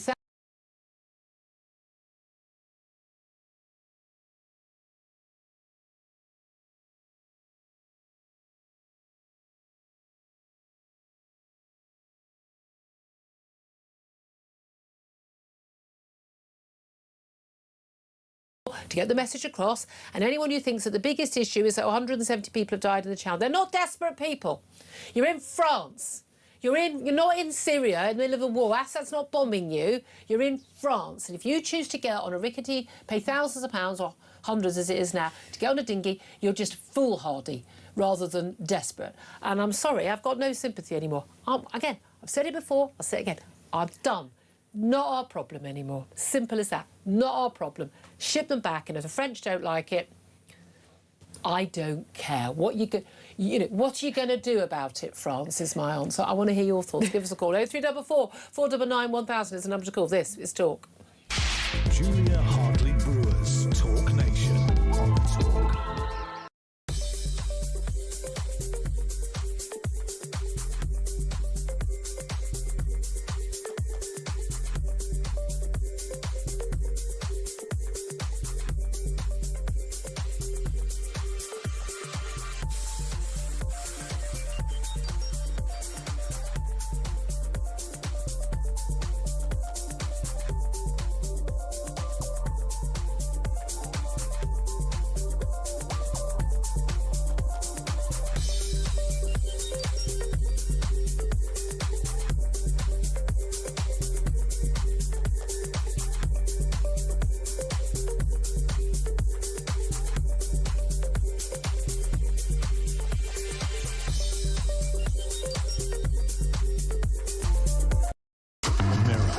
Signal, drive, talk, travel trouble. Slow traffic for the southbound side of the M5. There is a lane closure and recovery work taking place after an earlier vehicle fire between Wellington and Tiverton, and the southbound side of the M5 elsewhere partially blocked to an accident. Across the UK, on DAB+, on YouTube, on your mobile, and on your side. This is Talk. This is Talk, the Home of Common Sense. 11:31 is the time. Well, let's get straight to your calls. What do you make of what this has been announced by Reform? 0344 499 1000 is the number to call. Paul is in Southampton, has done just that. Paul, good morning to you. Morning, Julia. Morning. How's the holiday? Oh, everyone teases me. I do like a summer holiday. What can I say? Paul, what do you make of what was announced just now? Well, it was more in my call was about what your guest, the statement your guest made. Claire's got. You're not happy with Claire? Well, no, she made a false statement. It's incorrect. Okay. She said that we never had the ships that could take these people off these boats. Yeah. And we do. They're called landing craft. We got about 16 of them. Okay. And 8 of them can carry tanks and IFVs. Yeah. And the other 8, I think it's 8 of each, that can carry up to 40 to 50 fully combated soldiers. Right, so they can, yeah, OK. So basically you get the people onto these big boats and then you put them onto the landing craft when you get near shore. Landing craft, there you go, thank you very much. Off you toddle, not a problem anymore. Ta-ra, here's a bottle of water and a sarnie. Yeah, well, you don't even have to get big boats. You just get, because when they go up to these dinghies, they just drop the front bow. and because the bow drops. And put the dinghy on it? Well, you put the dinghy on, or tell them to get off the dinghy, get on the boat. And then you pull up the bow, and then you go into shore. It's a landing craft designed to hit the beach, drop the front and say, get off. And if the people start jumping in the water, what do you do? Well, why are they going to jump? Where are they going to go? You just get a fish hook and drag them back in. But they won't jump in the water because they don't know where they're going. If you spin the landing craft round a couple of times, they do you know what? I'm rather liking your work, Paul, but I did have quite a big row with Ben Habib, did I not, a little while ago about, what would you do if they jumped in the water? Paul, very interesting. You're military, I'm guessing, or ex-military? No, I'm not. I actually worked with a guy from St Kitts, and he came over, and he was a helmsman. And he was explaining it all. There you are. Landing craft. There you are. Very interesting. Well, I'm going to say, this is my incisive political analysis I'm going to give now to Claire. No. See, you can. Grown up. No, this is the thing. This is not beyond the wit of man, this stuff. And where are the landing crafts at the moment? Where are they deployed? Buy some! Listen, seriously, rather than taxing me to put someone up in an asylum hotel, buy some sodding landing craft and send them home. I'm sorry, it's like, even if we haven't got the money for it, it's cheaper than having these people live in our country for years and years. Oh, Claire, I mean, seriously, we're in danger of falling out here, love. Barry is in Norwich. Hello, Barry. Help me, Barry. Good morning, Julia. I'd just like to say your speech before the news, I think you speak for the majority of the country, and your guest, Claire Muldoon. If you'd like Claire to explain Muldoon. to all the Claire young girls Pearsall. Claire Muldoon, if you'd like to explain to all the young girls that have been raped and sexually assaulted by illegal immigrants and why you think they should stay here.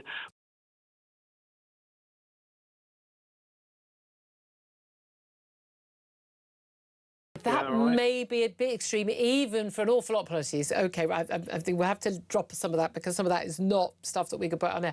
Barry, if your recording's just jumped, Barry, what do you make? I mean, do you think that the policy that Reform have announced would work? I think Nigel Farage and Reform should get together with Restore because we do not need two parties of the right. What about the Tories? Well, the Tories are not Tories, are they? They're Liberal Democrats disguised as Tories. Yeah. Well, I mean, they certainly were for a long time. Do you think that's the case of the ones who were people like Kemi? The problem with Kemi is I think she's the right person at the wrong time. Yeah? Interesting.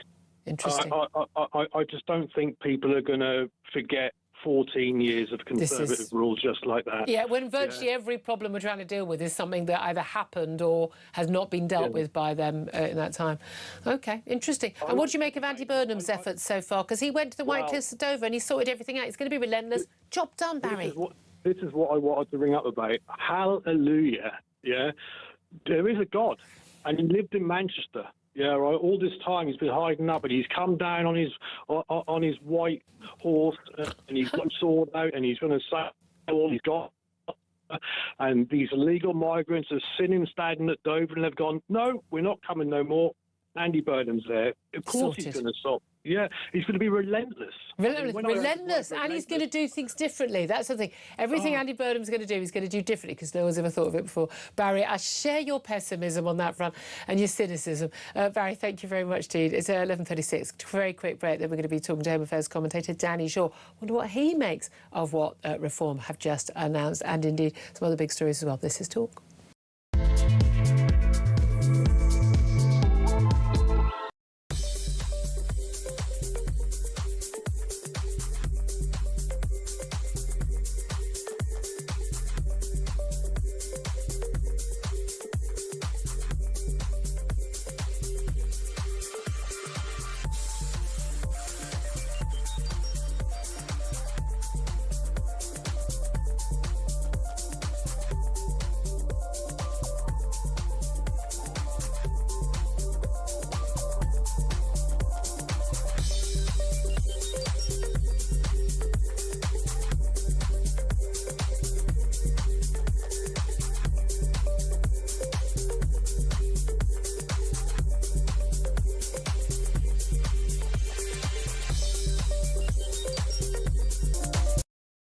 Across the UK. on DAB+, on YouTube, on your mobile, and on your side. This is Talk. This is Talk, Home and Common Sense. 11:38 is the time. Well, let's talk to our next guest now, Home Affairs commentator Danny Shaw. Also, a former advisor to Yvette Cooper when she was Shadow Home Secretary. Danny Shaw, thank you so much for joining us.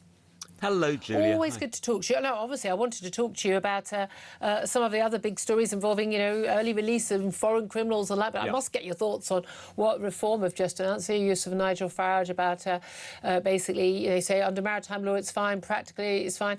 Basically, they're going to, intercept these channel boats in the middle of the channel. Instead of bring them to Britain, where they're going to be given a house and, free whatever yoga lessons, going to just take them straight back to France. They'd like to deliver them to the authorities. If the authorities in France don't want them, won't play ball, then they'll just take them straight back to the beaches they came from.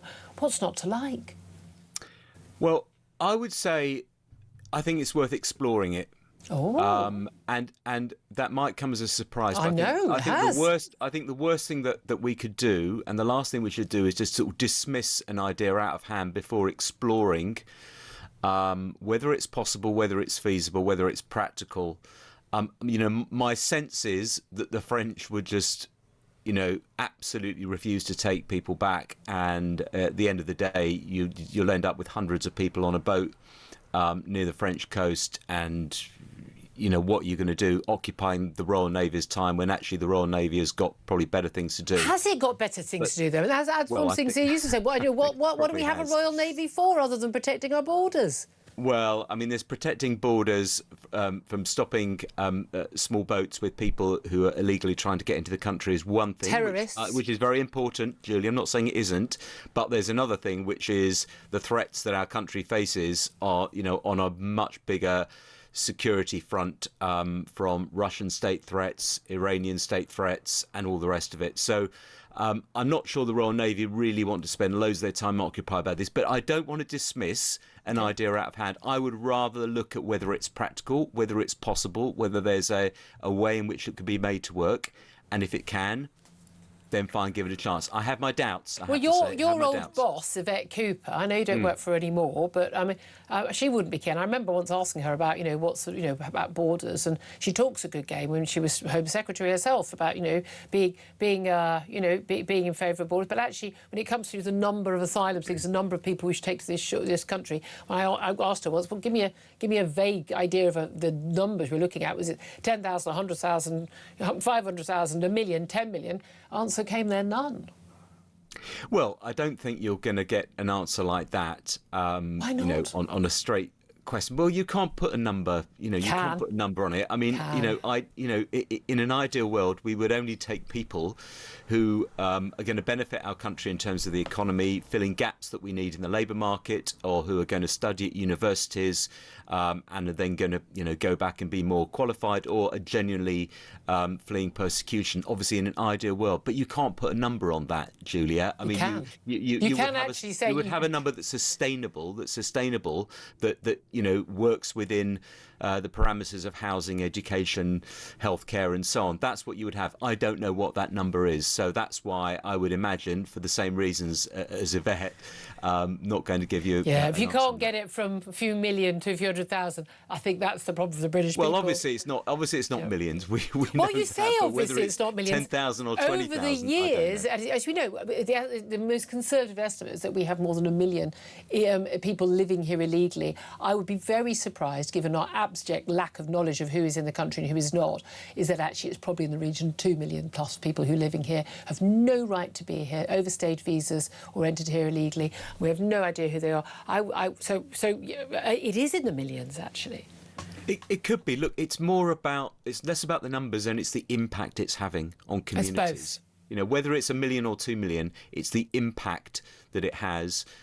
in terms of criminality, in terms of pressure on social services, housing and healthcare and so on. But then there is about the numbers, because if there's one person, there's one person here, I was a million, it's still, they still need somewhere to live, they're still taking jobs, they're still queuing in front of us. We could spend all our day arguing whether it's 1 million or 2 million, that's not really helpful. No, but I'm just saying that the numbers do make it. That's why this is, which is why it's fascinating. Because there are too many. When Labour are saying, look, the numbers are down, they've gone down 40-odd% since last year and everything. But again, by this time of year, you never know how much that's down to the weather. Or again, if I was a legal migrant, I'd have been in Spain getting myself an amnesty by pretending to have been there for more than 5 months. You'd be crazy to be trying to get to Britain at the current time. You'd be better off going to Spain, wouldn't you? So when that policy's been shut down, then they're all going to come back to Britain. So, the thing is, though, the numbers are so huge, that is the issue for people. Let's talk about foreign criminals as well, because interesting story on the front of the Daily Express today, 1,500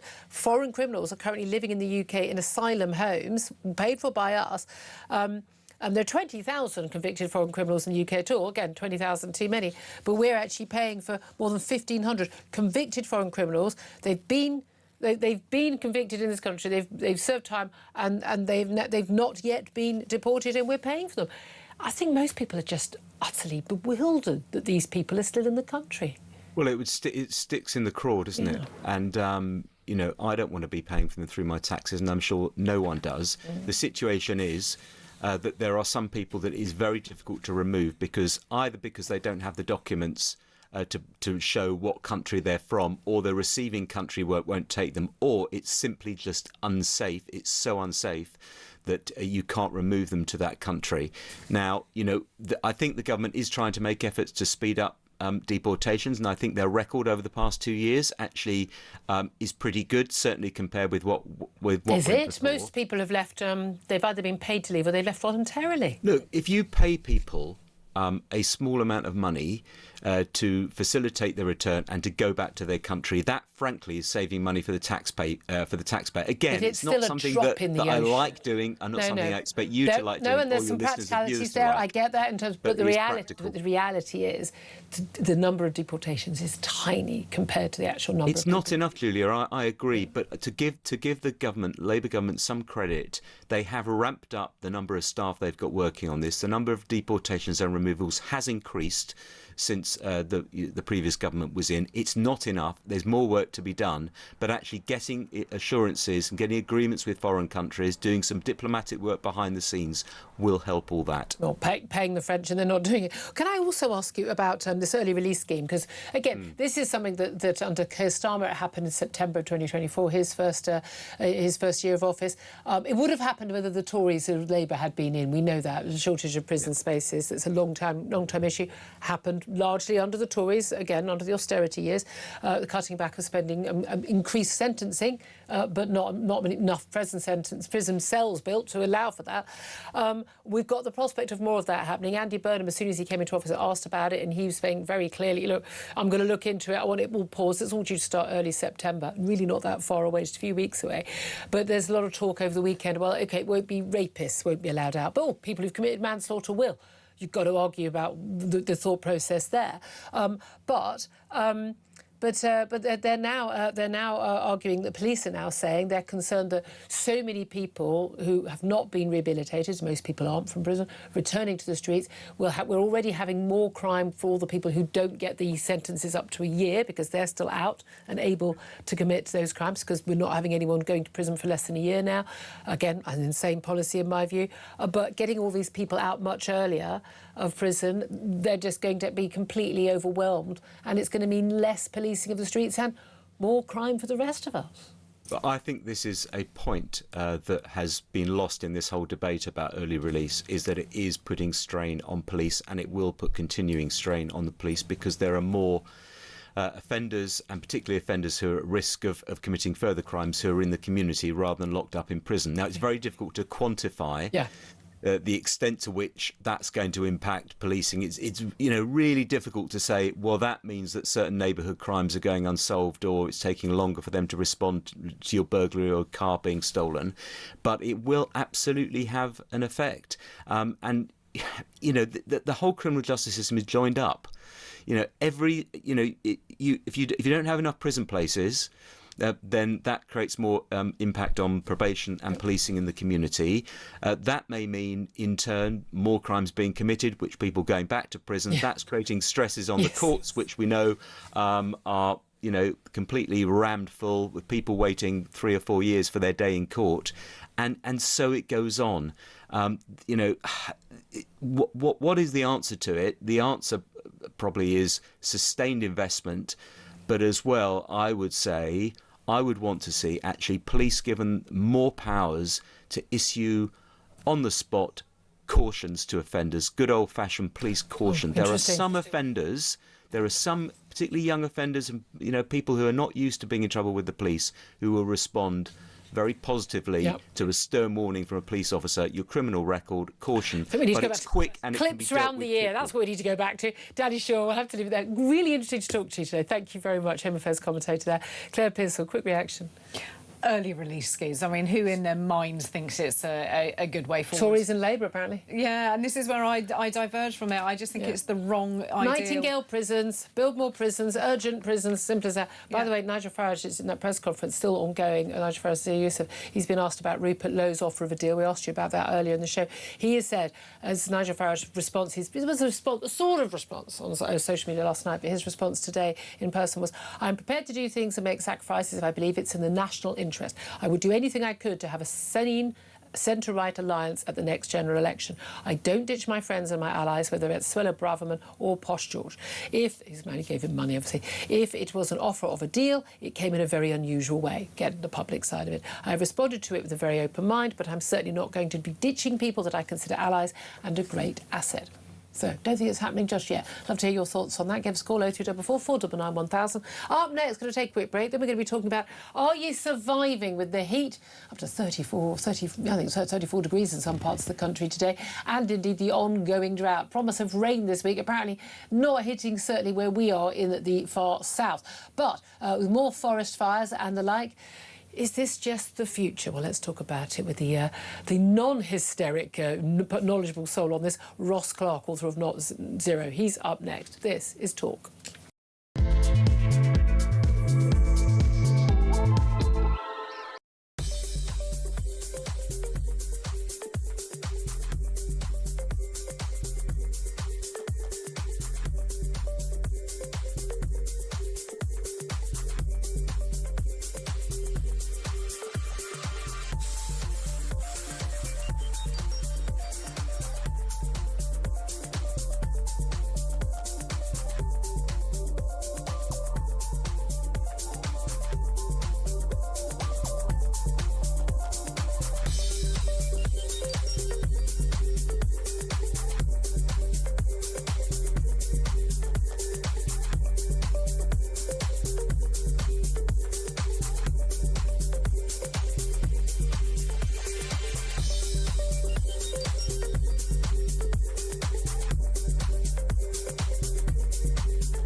Across the UK, on DAB+, on YouTube, on your mobile, and on your side. This is Talk. This is Talk. I'm Julia Hartley-Brewer. Thank you very much indeed for joining us. Well, Home of Common Sense is what we call ourselves, and you always get common sense from a next guest. Ross Clark, author of Not Zero, How an Irrational Target Will Impoverish You, Help China, and Won't Even Save the Planet, and many, many other books as well. Very good morning to you, Ross. Good morning, Julia. Thank you very much for joining us. Well, look, I've been away in 36 degrees in Cyprus. I can't be a bit too hot. We've had temperatures higher than that here in the UK. Got another bit of a heat wave today, going back down to sort of, the high 20s, a bit more bearable, but the drought continues for most of us. You can see the state of everyone's grass. Everything's looking terrible. We've had forest fires. I mean, basically, we've got an awful lot of warnings. The UN Secretary-General, as usual, we're talking about this is the end of the world as we know it if we don't change. What are people thinking? Maybe more drilling for gas and oil in the North Sea. This is just going to bring about our certain death very, very soon. Is any of that true, Ross? Right, well, let's put this month's weather or last month's weather into context. Wait a minute, it's weather. It's climate. No, it's weather. Well, yeah, I'm going to explain the difference between that. But yeah, I mean, last month was the driest driest July on record. It was the hottest July on record as well, I understand. But put that in context, we are living through an increasing trend towards higher summer temperatures, higher temperatures throughout the year. That's certainly true. We are getting more extreme heat in Britain. But on the rainfall side, I mean, while July was the driest July on record, that's actually a little bit against the trend in recent years, which has been to slightly wetter summers and a little bit more rainfall. We've been having quite a bit more rainfall in winter, a little bit more rainfall in summer, and we've been trending towards drier springs. So it's a sort of interesting pattern, that, but it's certainly not true when people say, you know, oh, this summer drought, it's a sign of the way we're going and we're all going to be like North Africa in future. No, it's actually, this summer is actually unusual relative to recent ones. But that's interesting. But also, when people say on record, since records began, that was about 1880s. There's been quite a lot of weather before then.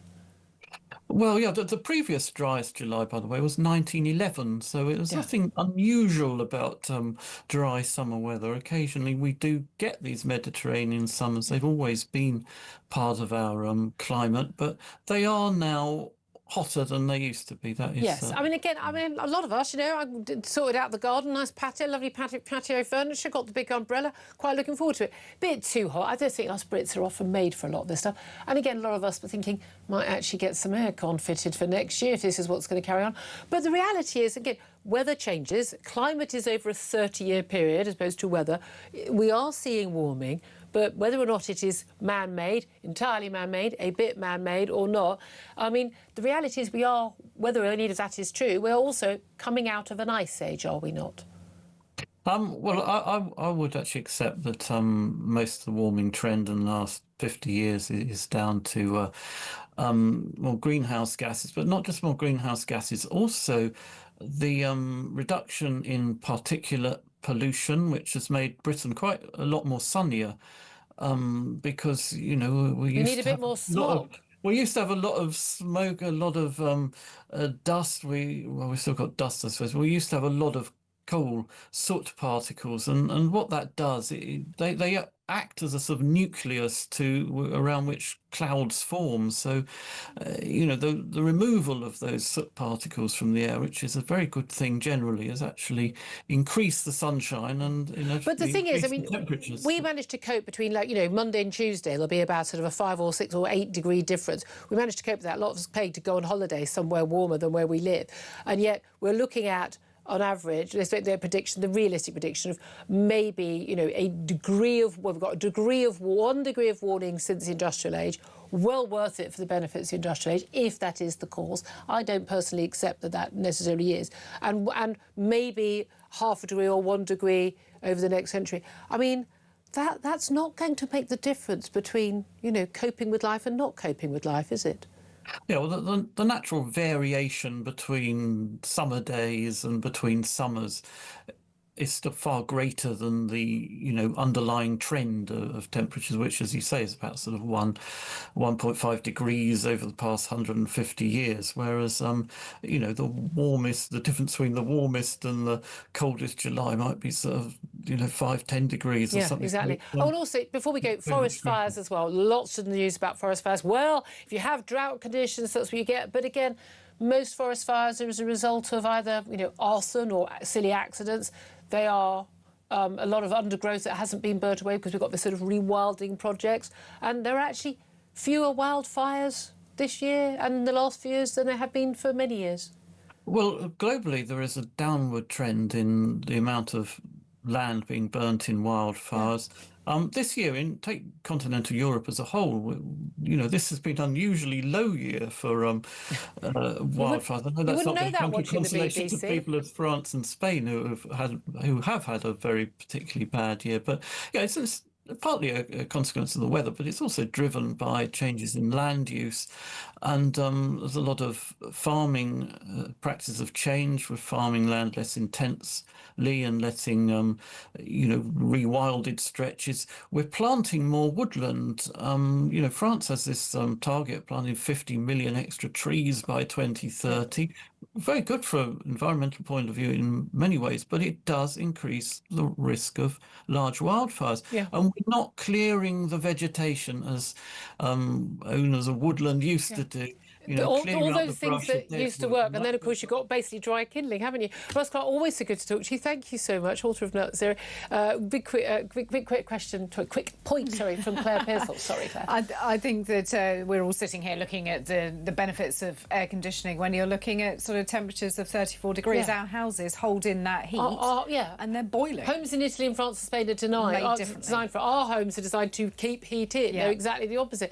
But again, this is not beyond the wit of man. Of course it's not. It's almost like the Industrial Revolution gave us this ability to do this. Shocker. I know. We learned. But it's incredible. I mean, you would not... All the things we discussed, you'd never hear any of that on the BBC because they're so busy trying to tell us we're all going to die. I mean, it's genuinely hilarious. Anyway, plenty more to come in the next hour. I'm going to get to more of your calls. We're going to have former Rear Admiral Chris Parry on that reform policy on the Channel boats. We'll hear what he has to say.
Across the UK, on DAB+, on YouTube, on your mobile, and on your side. This is Talk.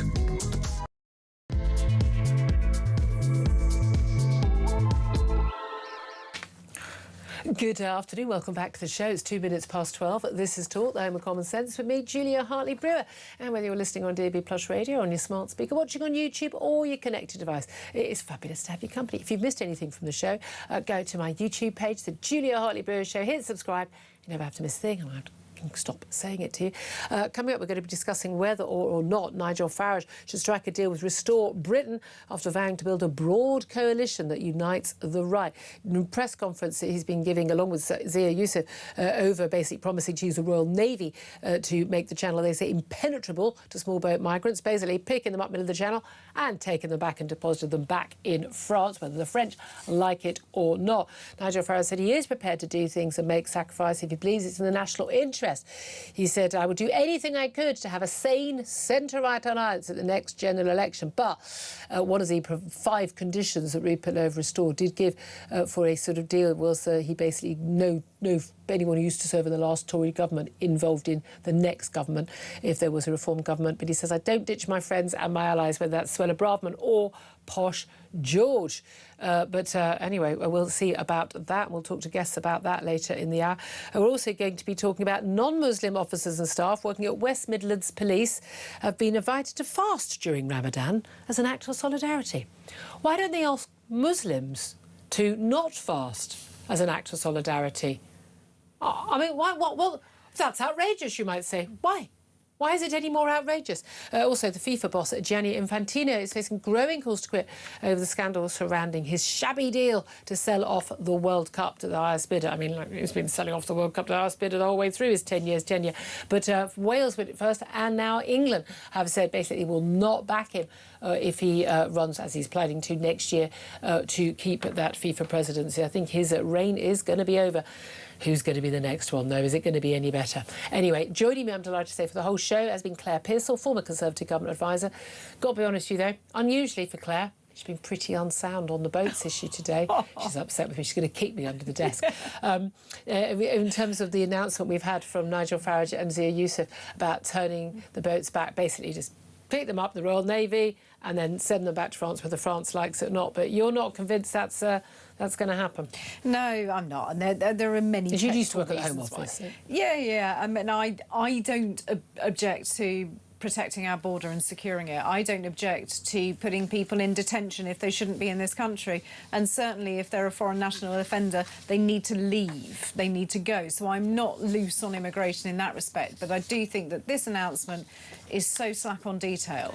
Well, we'll see what the detail is in the document. We haven't got the document here, and they're only handing it out at the press conference. Couldn't get it in advance, unfortunately. And also, of course, we're asking people to get in touch on this, obviously announced today, but also Restore Britain leader Rupert Blow offering that reform pact to unite the patriotic right. But it's a public one. It's got 5 provisos, one of which, as a caller pointed out earlier, is something that Nigel Farage would never agree to. I mean, he would look terrible if he did agree to it, basically dropping anyone from a future reform cabinet. You know, again, polls aren't looking good for that happening right now.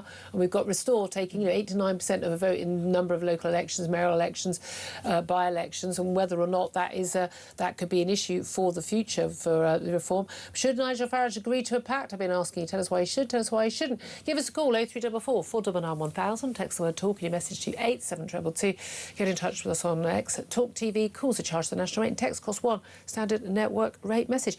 Coming up at 5:30, we are going to be talking to Rear Admiral Dr. Chris Parry, CBE, former Royal Navy Commander, big friend of the show, as you know, also used to be in reform, no longer in reform. Want to know what he thinks about this policy. Also going to be talking, as I say, about the FIFA boss, Gianni Infantino. Right now, delighted to welcome Philip Kisley back to the show, Senior Fellow at the New Cultural Forum, to talk about, well, I suppose, all things mad and woke and terrifying. Good afternoon to you, Philip. Hi, Julia. Great to see you. So much I want to talk to you about. I mean, I don't even know where to start, but can we just start, I suppose, we start with, first of all, West Midlands Police Force. Not a police force I've got much keenness for anyway, after their treatment of Israeli fans and Maccabi Tel Aviv fans and their decision to basically, after being threatened, Muslim community leaders went, oh, basically there's going to be violence against a load of Israelis and Jews who turn up to come and watch a match against Aston Villa last November. So what we're going to do is we're going to ban them, as opposed to the people who are going to commit crimes and threatening violence, none of whom, by the way, have been arrested, interestingly. But so they haven't got very good form of this. But West Midlands Force says they've basically non-Muslim police staff, police officers and backroom staff have been invited to fast during Ramadan to show as an act of solidarity with their Muslim colleagues. So the West Midlands Association of Muslim Police said colleagues can take part in a fast for the day during the religious festival to raise money for charity. And the police said the practice helps officers understand the significance of Ramadan for Muslim, not just colleagues, but also residents. Nick Timothy, the Shadow Justice Secretary of the Tories, has said this was wholly inappropriate and said that they should scrap these sort of policies where public services think constantly about nothing but equality and diversity. What do you make of this? Well, I think that word solidarity is really frightening, isn't it? Yeah. Because it has all sorts of political connotations for me. And if you tag it onto Islam, you immediately make the very short leap to Islamism, and that's what is happening here. This is encroachment, isn't it? This is it's framed in solidarity and see how people feel, live their experience. But the reality is, if you don't do this, then are you Islam? Islamophobic? Yes. Oh dear, are you racist? All of that kind of stuff. So this is how this is how this creep happens in the public sector and education and all of those places. It starts with this kind of language, and then it changes to something much more sinister. But what we have here is Islam taking over, essentially, don't we? This is, this is what you need to. This is. But who's pushing this? Because this is your future. But who's pushing? I mean, again, nearly always it ends up being white liberal women who, the landlord women, who say, "Oh, this will be a nice thing to do." But we've even had pressure, haven't we? We've seen a lot of our prisons. Basically, all the food is now, is halal, and no pork served, because basically you're going to get beaten if it is served. Again, I go to a Muslim country and they are not serving, pork sausages or bacon. Fine, I'm in a Muslim country. I've accepted that when I go there. I don't say I demand to have pork if people in the kitchen don't want to handle pork. That would be rude and inappropriate. However, I don't see why, because someone at the table is either a Muslim or a Jew or any other religion or a vegan or a vegetarian or a pescatarian, why that in any way needs to impact what I choose to eat or not eat. I find that I just find it, if someone's a vegetarian or a vegan and comes to my home, good luck, I would say. You might. Mine too. I mean, I've got to be honest. I think it's spare ribs today would be my thought. But I just find it's such an imposition that we should bend to what you do. That's absolutely fine. I'll make sure there's a nut roast for you. But in no way is that going to stop me eating what I want to eat. No, but I mean, this works on two levels, doesn't it? It's contextual and it's specific. I think contextual is the fact that we've had asymmetrical multiculturalism for 30 or 40 years, in which we put every other culture before our own, in which we demonize our own culture, which we demonize even the color of our skin, and we certainly demonize men. So all of that kind of stuff is the broader context. But I think specific to this is the public sector equality duty, which puts DEI at the heart of everything they do. Every breath they take, they have to think about equality, diversity and inclusion. And that is the problem. We need to strip our services of all of this stuff. We need to just dump that immediately. And we say, no, look, this is Britain, and specifically this is England. Our kind of inclusion is around our flag. Our inclusion. We want you if you will be British. We want you. We will include you if you behave yourself. Essentially, and you put our culture first. In every other country apart from the Anglosphere, that is what happens. You can't imagine in Argentina or Brazil people saying, "My God, the flag! It's making people racist. We need to dump it immediately." It's these comparisons that we need to make. But like I say, it's contextual and it's specific, and we need to attack both of those points. No, very, very good point. Can I also talk to you about Boy George? Boy George is not somebody I hold a candle for. Karma Chameleon is possibly the worst song ever made and haunted my entire teenage years. B, a man who somehow still has a career after basically, imprisoning somebody in his home, handcuffing him to a radiator. I mean, I'm not quite sure why that person has been completely rehabilitated in public life, apparently not an issue, but there we are.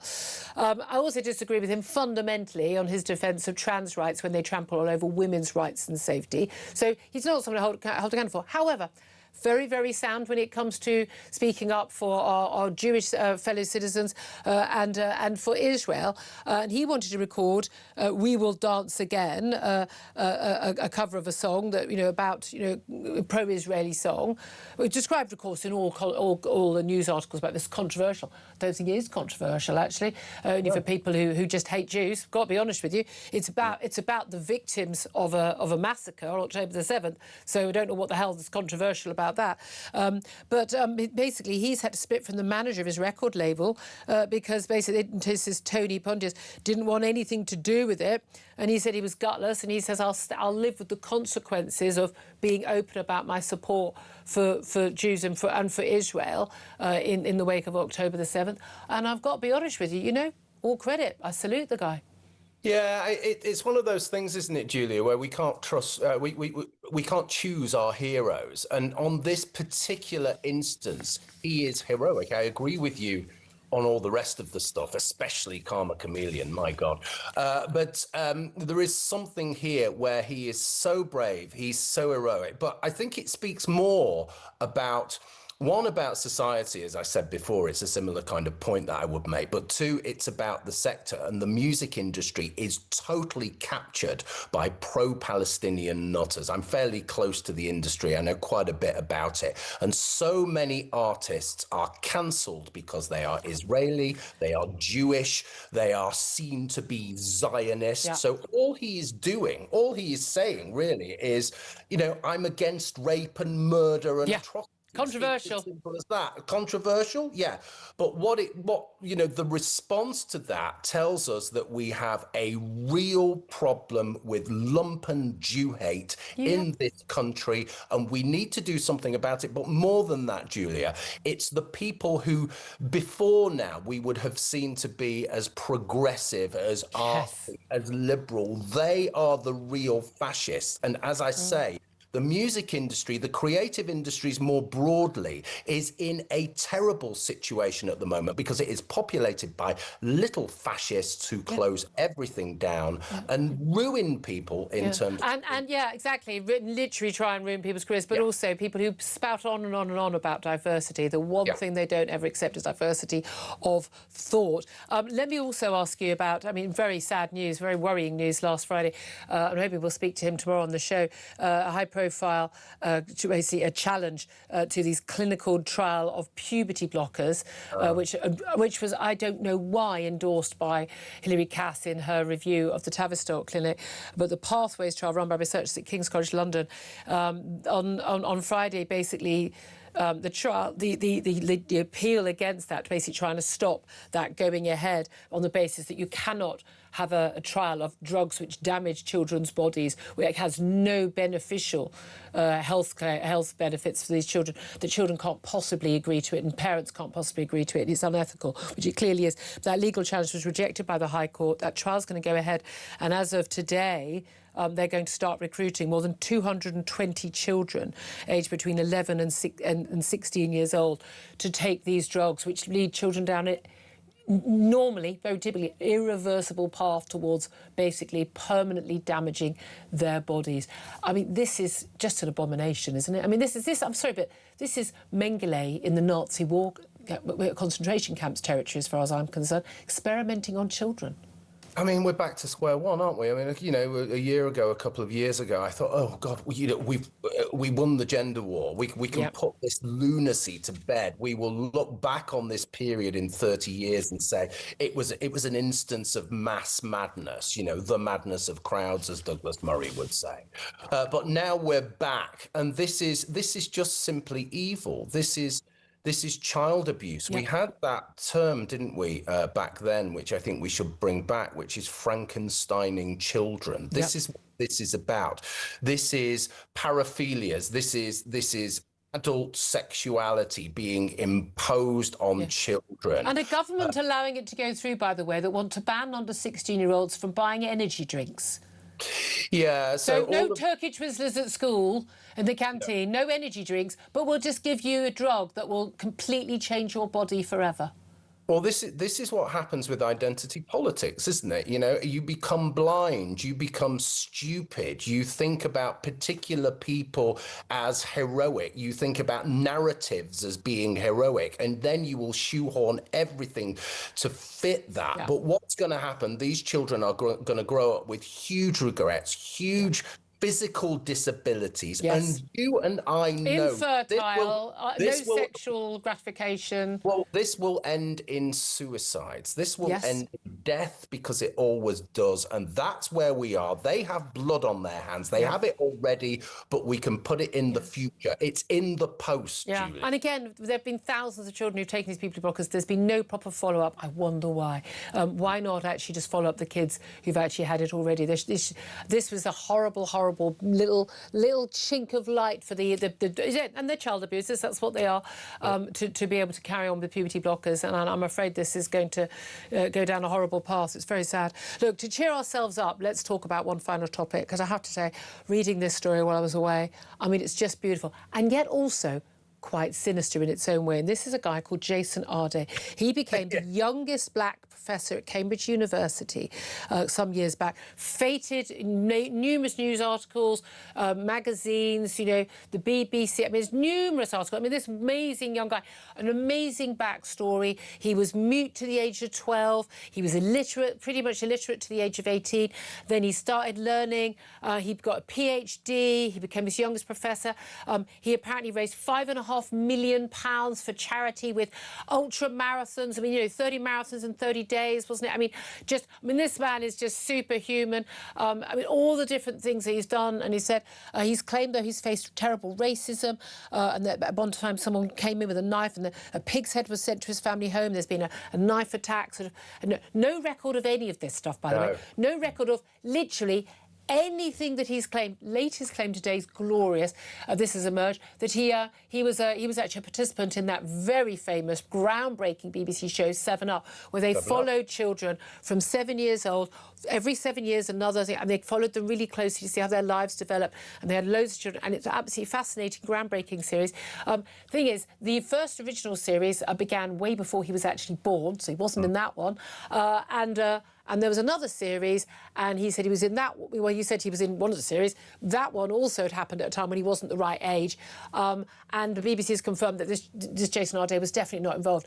Again and again and again, this young man has said things which are easily, provably not true or unverified. He's a super athlete. No one's heard of any of his sporting achievements. No one can work out where all this money that he raised has gone. He says it's all been kept quiet. Now, biggest questions have been about plagiarism, that basically his PhD, the thing that got him a job, that the PhD basically was, the allegation is that there was plagiarism on a grand scale and that therefore he has no right to that PhD and therefore, of course, no right to professorship. And yet we've got numerous people, Cambridge academics included, writing to defend him. They've got the Good Law Project, of course we have, Julian Moore and others, literally defending this guy to the hilt, saying this is just racism, this is just, you know, an attack on this man. But I mean, as Toby Young wrote wonderfully at the weekend, this may just be a Sacha Baron Cohen creation because it's the only thing that would explain this.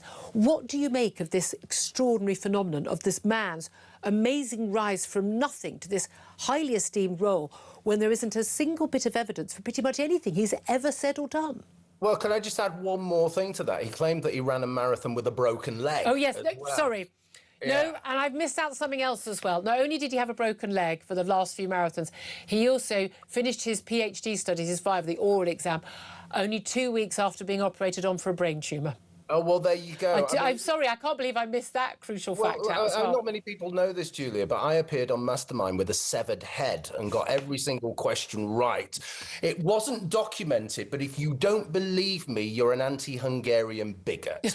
Okay, this is where we are. Okay, so I talked before about heroes and heroic narratives. Yeah. This is what the sector desperately want. They want a black hero, and they can frame him around an heroic narrative. You know, they can build this heroic narrative around him, or he's done it. They won't question any of it because to do so will make their worldview just crumble. So all of this stuff is quite kind of entertaining and quite fun. But if you think about it, right, this is Cambridge, that there are bound to be similar people in similar positions in every other university in the country. So students are getting a substandard education from people who are not up to it, who are simply there because of the colour of their skin or their sexuality. This actually adds up to a sector scandal. This is something big that if people... And someone else, by the way, who did deserve that job, didn't get it. Of course, yeah. So this, and you know, I've got previous here. You know, I was cancelled from the sector, so I know all about this, and I've been reading about it with kind of delight, really. It's the people who should be there are not there. The people who absolutely shouldn't be there are being shipped in like there's no tomorrow. There's a reason why our research is in the toilet. There's a reason why kids are going into university stupider than they are. Coming out of university stupider than when they go in. It's because the system is in free fall. And again, it comes back to this notion of identity politics. It is about narratives. It's about heroes. It's about oppressed people taking on the system and winning. What it's not about is education, research, and outreach. And we have a massive problem because of that, because you must take my word for this. This is happening in every institution in the country. Exactly. It's quite a funny story, but actually it's taking a job from someone else, and it's an absolute, I mean, it's an absolute insult to those who are getting into 50 grand's worth of debt to get an education. Although this guy was certainly reading some of the prose he's written. I mean, he's frankly barely literate, as far as I can tell. Certainly can't spell. And apparently that's, he's dyslexic. But again, how many other issues? Philip, it's been such a pleasure to talk to you. We've covered a lot of ground. Great to have you on the show. It always is. Thank you so much, Claire Pearsall. There's lots to talk about now. But the Jason Ardo case here is absolutely true. Again, Toby Young wrote this brilliant Free Speech Union famously brilliant piece this weekend, basically saying congratulations to Sacha Baron Cohen on his latest fantastic character, because it's the only thing that explains this. It is, and it does sound like a skit for a reality TV show. See how far you can blag before you get found out. And no, we don't know if things aren't true. We just say there's no evidence for some of the things that have been claimed. But there should be evidence when you're looking at people's qualifications or sporting achievements. There will always be a record. So why isn't there? Yeah, I mean, that's the thing. I mean, it's just, I just don't want to be sued. But it is just extraordinary. And again, what other checks are being made? What other, I mean, how many other people is happening? And again, if someone is promoted because they suit a certain narrative and a diversity, equity and inclusion thing, when someone is promoted who's not actually up to the job, you're actually doing people a disservice. I never wanted to get a job as a woman because, tick. You count, you've got the right, genitals. I mean, normally that would be an offence because you want people who are good at the job, who you deserve to be there on merit. The whole point of not being racist, the whole point of not being sexist, not being homophobic, is that you don't not give someone a job because they have those traits. Like that's. But it doesn't mean you give someone a job because they tick some boxes for you. But it is fascinating when all this stuff emerged. How extraordinary that the lanyard class immediately go, this is outrageous attack on a young man, and it's like, guys, you are defending what may turn out to be the indefensible. But the fact that there are now already quite a few things where there would be clearly a record, and when people, I've never accidentally told someone I've been on a major groundbreaking television show that I wasn't on. No. Do you think could you mistake whether or not you had been on the BBC show 7 Up or not? I think I'd know if I had been. I was going to say, but there'd be a record of it as well. And they say, I mean, no one makes that mistake. No. And I think if I'd made $5.5 million for charity from my amazing athletic ability, well, that's never going to happen, is it? I mean, I think there might be some photos. Precisely, and that's the thing. Or somebody else to verify it, somebody completely independent that says, I was there when the big cheque was presented to the charity. No, nothing. Apparently not. It's just extraordinary. This is going to go big egg on face. It is. I'd love to hear your thoughts on this. I'd love to hear your thoughts on Restore Britain leader Rupert Lowe offering that reform pact. Will it happen? Do you think not? I mean, Nigel Farage doesn't sound that keen on it, but he just wants a sane, as he said, I would do anything I could to have a sane centre-right alliance at the next general election. Would that, though, include Restore a sane centre-right election? Who knows? I'd love to hear your thoughts. Give us a call, 03444 499 1000. I'm going to take your calls up next. And then we are going to be talking to former Rear Admiral Chris Parry about what he makes of Reform's announcement about how they want to tackle the Channel boats. I'm not sure why Reform, if they got elected, would have to tackle the Channel boats because, as we've already been hearing from Andy Burnham, he's promised to be relentless to deal with that issue. So that's already going to be solved, isn't it? Because when Andy Burnham says he's going to do things differently and he's going to be relentless, job done. According to most of the media who don't actually expect anything to actually happen after someone makes a pledge. We'll take your calls up next. This is Talk.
across the UK.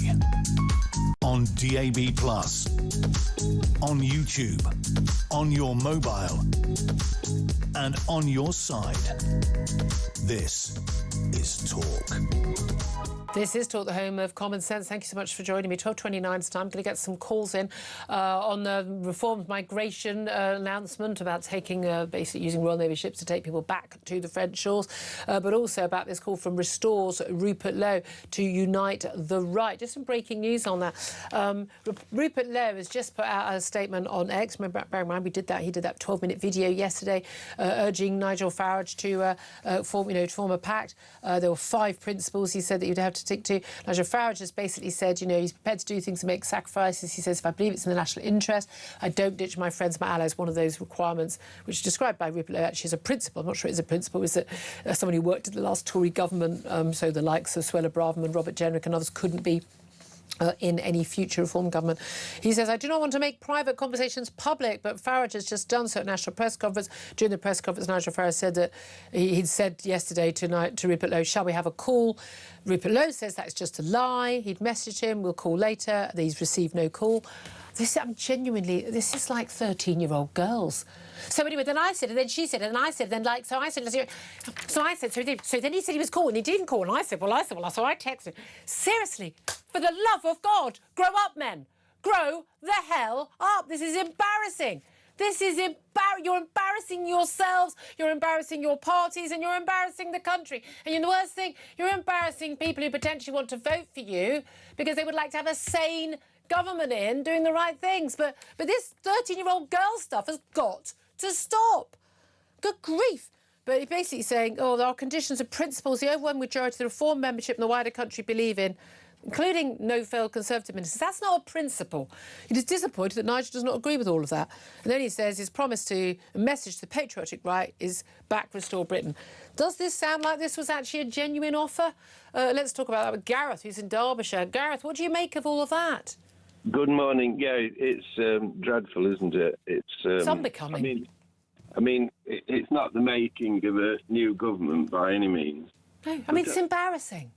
But I think what we've got here, Kemi Badenoch is very good, but obviously the Conservative Party are discredited. Yeah. So Reform seem to have a lot of secret money from outside sources. Could we actually have a transfer to Kemi Badenoch to Reform? Because I think that party transfer day.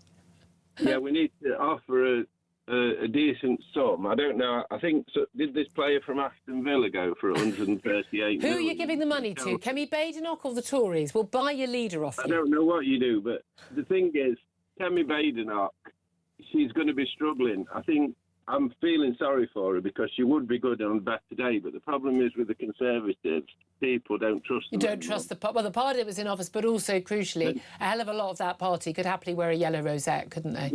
The Liberals are hiding under the carpet. If they were ever elected and some policies came up that we wanted to do some proper Conservative policies, the Liberals would come out of the hatch. Yeah, and that's the issue, isn't it? Because actually, they talked a good game in the 2019 general election and 2017, and actually they didn't deliver any of it.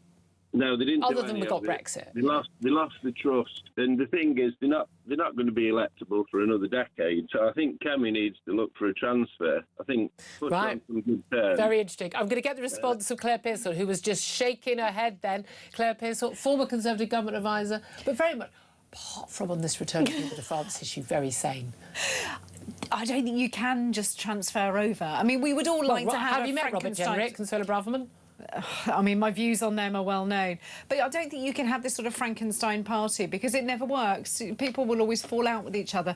But they always do that anyway, but all parties that come out... Labour Party is full of, socialists and, Blairites. Well, I mean, there's more socialists in there now than there's ever been. I mean, I wouldn't trust any of those. And the Conservative Party is starting to look more conservative again. So I think that we are rebuilding we don't need to transfer out. The majority of the British public are just centre-right. It's just that centre-right is now considered far-right and fascist. It's ridiculous. I'll put that on my badge. None of us have changed. No. None of us have changed. It's the party's just all shifted. The Tory party became sort of further left than Tony Blair. Let's go to Paul, who's on the line in Portsmouth. Paul, you want to talk about this reform policy. Basically, we get the Royal Navy, ship them back to France. I do indeed, Claire. No, sorry. No, don't worry. Sorry, no, Claire, you're taking over. Come on, move over. Yeah, so I love listening to your debate, both of you debating about what the Navy should but she's wrong. And can't do. Yeah. I'm just a little bit on the opposite side in a sense from you, Julia. I believe that, yes, the Navy should be out there. We should be out there, patrolling our border. Any boats are instantly intercepted. They're loaded onto the boat. They're taken to land. Which land, France or Britain? No, out to us. They're put straight away in the detention centre, straight away in the detention centre, and within 24/48 hours, they're back out, either back to where they come from, back to a country where we have agreements with. Why not cut out the middleman and just send them back to France? Well, I agree. I understand with like Claire's about the possible ramifications or difficulties in our relationship with France. I just think just shipping back detention centres, out they go back again. I think if we start doing that, I think, because let's be honest, Rwanda, when it was being floated first, it was starting to have a little effect. And again, I think if we bring in Rwanda as well and have other agreements with other countries where we just ship these people out, I think it will have an effect. I just one-way tickets back to Paris, I say. 12:35 is time. Huge call, huge thanks to Paul and all your callers. Thank you very much. Up next, delighted to say Rear Admiral Dr. Chris Parry, former Royal Navy commander, will be in the studio. Tell us what he makes of reform's plan. Will it work or not? That's up next. This is Talk.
Across the UK, on DAB+, on YouTube, on your mobile, and on your side.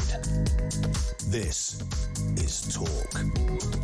Afternoon, welcome back to the show. 12:38 is the time. This is Talk, the Home of Common Sense. Claire Pearsall still with us. Delighted to be joined in the studio now by Rear Admiral Dr. Chris Parry, CBE, former Royal Navy commander, friend of the show. Very good afternoon to you. Chris, you were in reform. You, like it would appear, many people over the years, a little bit of a, should we say, a disagreement of sorts with Nigel Farage and or anyone else senior in reform, and no longer part of the party. But I know you did advise the party at some point on how they would deal with the small boats crisis. What do you make of what Nigel Farage and Zia Youssef have announced today in terms of what they want to do to tackle the small boats, which is basically being picked up by Royal Navy vessels in the middle of the Channel and then taken back to France? And if the French will agree, delivering them to ports. If they don't agree, delivering them back to the beaches. What do you make of this policy? Well, Julia, could I start by saying that they never listened to my advice. They never even asked it. So I can come from a clean slate here. the plan is good in part. It's like a curate's egg. It states the problem really well. What's really odd, a year ago, you'd have been suspended from the party for calling it an invasion, but invasion is all over this document. Yeah, they use that word. It is an invasion of young men. Absolutely. Yeah. And after Ceuta, I think probably that's why that emotive language is used. It states the problem really well. It actually comes up with a solution. However, you've got a number of problems, operational and legal, associated with which have been well aired. If you intercept one of these boats at sea, you're going to have 190 people in the water straight away because they'll You're just saying jump people are going to jump in the water. I remember talking to you quite some years ago to Ben Habib about this. He said, well, you get them, if they want to jump in the water, then that's up to them. The other thing is... But let's stick literally, just go through. So you stop the boat. Well, I suppose first question, I mean, Claire Bissell's raises, do we actually have the vessels to... I suppose we already have the vessels. We know we're seizing these people. It's a question of where they go afterwards. But if these people think they're being taken to France, you think they will all just jump in the water? Yeah. A lot of these people can't swim. Some of these people don't even have a life jacket. Some of them don't even know what the sea is. So that's the nature of the people we're dealing with. What about, as one of our callers suggested earlier, like, you just turn the figure, they won't even know which way they're going. So, no, but it's a fair point. The real problem is that the French are really neuralgic to people in uniform invading their country. And so if we take Royal Marines and members of the Royal Navy and go to France, they're going to get pretty upset because we've got 900 years of dealing with the French at sea and they don't like it very much. And so until Jordan Bardella gets in, you're not going to have any sort of agreement. But again, he's from the Marine Le Pen's party and is running for presidency. Here's the thing, though. It is actually in the interest of the French for these people to be returned. Huge numbers of people travel through France to go to Calais, camp there, causing massive disruption for people living locally and mess and criminality to get to Britain. If they knew they could stay in Britain, the deal, the paved streets paved with gold were no longer, they wouldn't travel perhaps through France. That might actually help France. However, politically in France, no one is going to say, yeah, we'll take all these people back that we just got rid of. Absolutely, and they don't want us returning stuff against their will. Here's the thing. I don't really care what Macron or anyone, because at the end of the day, I'm sorry, as a Brexiteer, French political elite have done nothing but try to economically and politically harm us and sabotage since 2016. I think one of the reasons why they don't tackle the boats, which they could, is because we get rid of these people. So I mean, we can have nice relations with France, but we supposedly had nice relations with France all these years, and they've done nothing but harm us. So what would they do? I mean, they're not going to open fire on a Royal Navy frigate or a landing vehicle or whatever. These vehicles are. They're not going to open fire on including there'd be civilians on the boat, so they couldn't. That would be an illegal act. What they'll do is mobilise their fishing boats, and they'll get in the way. And there'll be all sorts of civil protests. I mean, I've been in the Channel myself in a warship when we've been confronted by half a dozen French fishing vessels when we've tried to arrest an offending vessel. So there's all sorts of issues here that haven't been worked out. Unless you actually have a joint command on both sides of the Channel, that's the key point. And agree to it. And agree to it. But they're not going to. Well, they may or may not. Well, hold on a minute. How many different prime ministers have got into office and gone, let's just have a chat with Macron and we can just sort it out like gents or like ladies? It depends on the incentives and penalties. I mean, you hit them somewhere else. We've given them over £1 billion. You and I haven't, our politicians have. No, it's our money. But the thing is, I mean, I was saying jokingly this morning, we should get a rebate for everybody who enters the Channel from the money we've paid the French. Well, it turns out the number that actually stopped, according to stats on the front page of the Sun today, we're basically paying £8,000 to the French for every migrant they stop. And they are stopping more people, but they're not stopping enough. Well, they're not really interested in it. Julia, there's only one way to do this. It's not a job for the Navy. Give it to a contractor. You flag a big ferry or a big liner, you put it in international waters, you put a Rwandan or a Liberian flag on the back of it, you use civilian contractors, and you take these people for processing to this international centre in international waters. And you mean the boat? Well, a very large ship. Yeah. The reform paper says use the Navy. Disagree entirely. The Navy's got more important things to do. It shouldn't be actually picking up people from the water, intersecting them. Give it to me as a contractor. I'll do it. I'll come and help. Yeah. I've got Saturdays free. I've got lots of volunteers. Saturday, good, because that's double time. I'm loving your work. But I would hire 2 big international liners that aren't working at the moment. I've said this for 10 years that this is what we need to do. Put it in international waters, flag it not British, because the minute these people step aboard a British warship, they're on British sovereign territory. Okay. There's another thing, Julia. Okay, no, so at that point, and then what? And then they're processed. But then if we can't send them back to Afghanistan or Syria or wherever it is, we're stuck with them. They go to the flag country. So if it's Rwanda or Liberia, take them there. See how they like that. I'm afraid to say and once word gets out, I mean, this is the thing. The key thing is when people say, well, you can't take thousands of people. That's not the point. You never plan to do that. It's like what happened with Australia all those years ago under Tony Abbott. It was cited, of course, by Nigel Farage and Zia Youssef, which is, but taking basically you ain't going to stay on Australian shore. You're not going to reach it. You're not going to ever come here.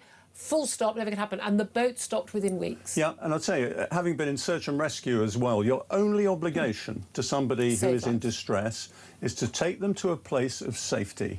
So what I would do is intercept them the French side of the median line, and the nearest place of safety is France. Talk us through where you can go, because people are saying, Claire and I have been having a disagreement of this issue. You can't just take a Royal Navy vessel into French naval waters. If they're in distress. They can? Yes. So it is legal? I have flown helicopters into French territorial seas. But you just do that for fun. People. That's just your Friday afternoon thing. No, that's flying under bridges. But rescuing people when they're in distress or in a humanitarian situation... And by definition, someone in a dinghy, even these big, epic, double-decker bus-length dinghies. And, one of our ships can go on what we call innocent passage, go straight past them. They all say, we're in distress, can't cope. And we turn up and say, fine, you're in distress, we're taking you to the nearest place of safety. By the way, that's San Malo. So we deliberately, on the French coast, make sure our vessels are on to intercept before the 12-mile mark. Well, you detect everything and then you plan whatever. I mean, you and I have talked before about this. It's just this when they were saying, we can't find all the boats before they take off. But of course, drone technology. You can. Even at night, the infrared cameras. I mean, for goodness sake, we could detect all of these. Julia, I could procure us a drone tomorrow, almost off Amazon, that will not only detect by radar, infrared, and also will intercept the telephone calls being made by the traffickers. You can buy it commercially. Okay, silly question. Why is it not being done then? Well, I'd like to ask that question too. What did you make of Andy Burnham turning up yesterday? Of course, we've seen what happened with Ceuta, with all those 60,000 people, not all of whom have returned to Morocco. And Andy Burnham turning up, suit and tie, I know, it's very exciting, so exciting for everybody, pledging to be relentless in curbing small boat crossings. But he says he is changing the whole approach.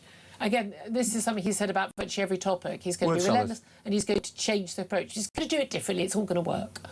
Well, let's see the actions. When he does all that, then let's see it. I'm a great believer in outcomes, Julia, not processes. I'm not hearing any outcomes. Or pledges. No, pledges, all that sort of thing. I think we're all pretty tired of this. We want people to take action. OK. Volunteers for Dr. Chris Parry's little trip out to Hampshire Riviera. So happy to help with that. Good. That would Claire Pearsall, you're up for that? Oh yeah, I'm in. Good. Right, we're all in. Everyone in the conference. Yeah, they're all nodding. Everyone's up for it. I'm an equal opportunities employer, so that's great. There we are. 12:47 time. Honestly, great to have you in. Rear Admiral Dr. Chris Parry, CP, former Royal Navy Commander. Appreciate that. Let's go to a quick break. This is Talk.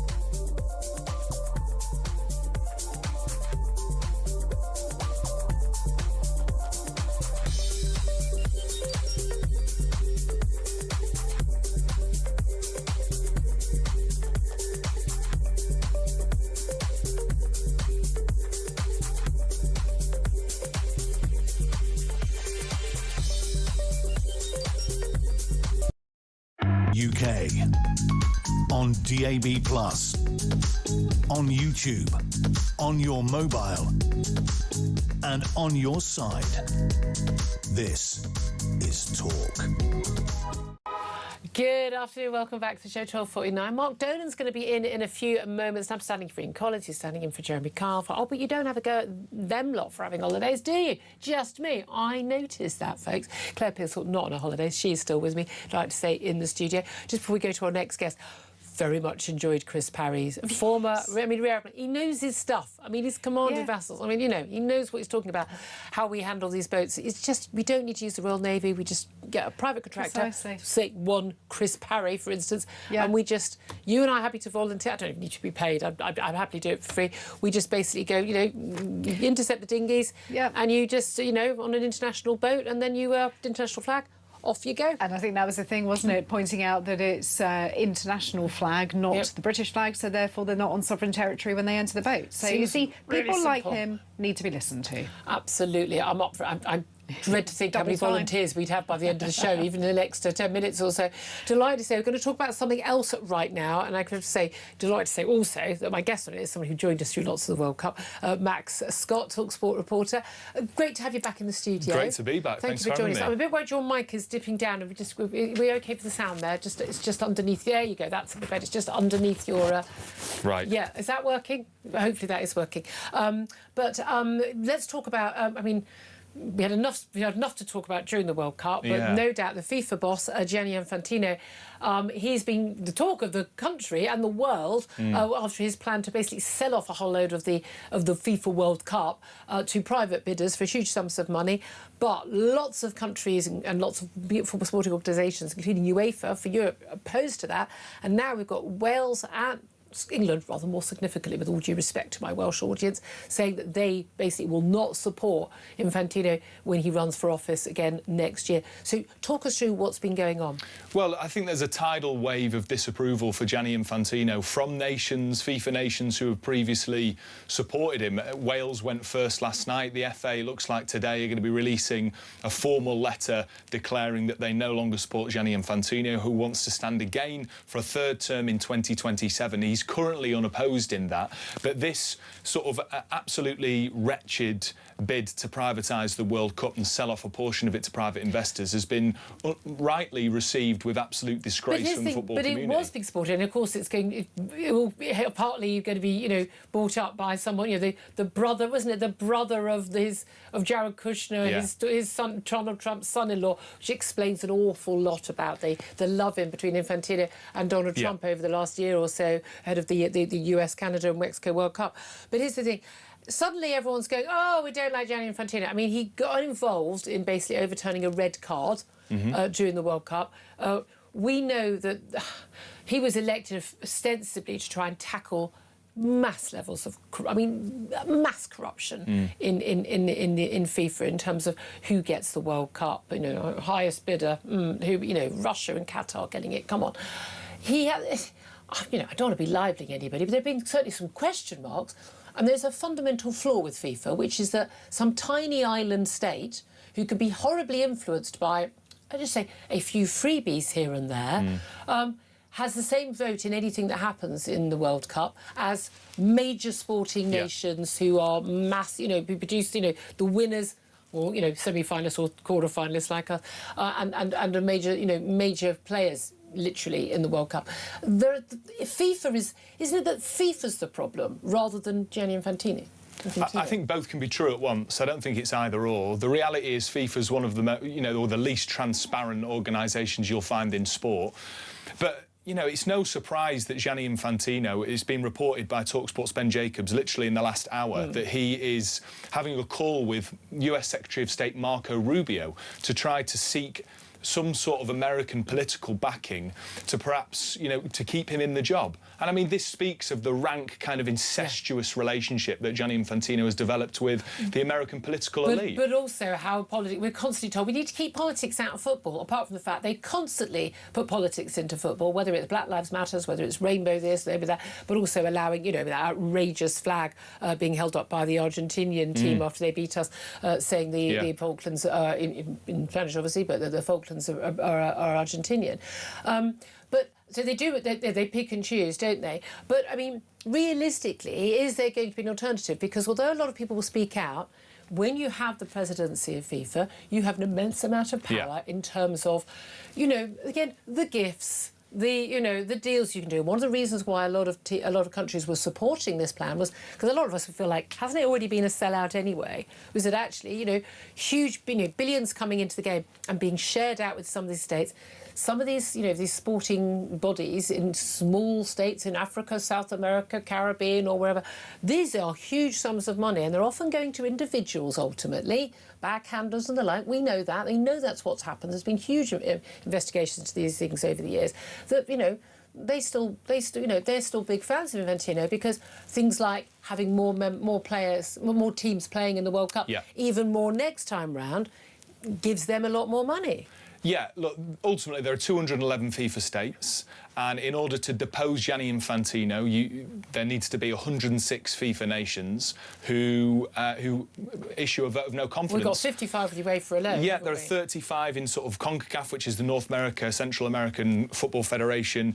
The issue is that the African Football Association essentially are back Gianni Infantino. And so we're essentially in a game of maths now, very simple game of addition, about whether or not UEFA and CONCACAF can curry favour from other smaller nations who, yes, may benefit from having more teams in the World Cup, who may benefit from the privatisation of FIFA. Those plans have thankfully been shelved. That's definitely off the cards. That is off the cards, but it would seem to me that it's a matter of when, not if, with Gianni Infantino. Just finally, I know you've got a broadcast to do on Talk Sport. Is there any name in the fold, in the frame, who could take over? Yeah, the head of CONCACAF, Montagliani, who is an insurance broker, sort of by trade, but he's in charge of the CONCACAF. And there's also speak that the Nasser Al-Khelaifi, who's the PSG owner, that if there was a road for him to become FIFA president, then he would put his hat in the ring. Very interesting. Thank you very much, Max Scott, Talk Sport reporter. Thank you very much, appreciate that. You've got a dash out of the studio, under the cameras, I hope. Claire Pearsall, I mean, again, it's fascinating, the politics of the World Cup. I mean, it just always dominates. It's about politics and money. And then occasionally there's a football match. Well, exactly, and I think that most people just want to watch the football match. They don't want to get tangled up in this, but unfortunately when FIFA are involved, it's inevitable that it comes back down to politics. And it always does, I mean, they've had people in charge of FIFA who have been less than adequate at the job, let's say. Yeah, but we should have, I mean, the European team should have walked away a long time ago. But again, it's money, isn't it? And they don't want to lose any of the revenue that would come their way. They don't want to lose out of favour because they'll know that they won't get the treatment that they believe that they require. Yeah, I mean, it's just, I mean, again, I mean, it is extraordinary. It's such big business. It's just such a, you know, and there's so much money swirling around. I have to say, I was thinking, like, isn't it already all privatised? It seems to me FIFA are law unto themselves. I think pretty much everything else is, but in all intents and purposes, FIFA isn't. I'll do anything for us not to have the half-time show.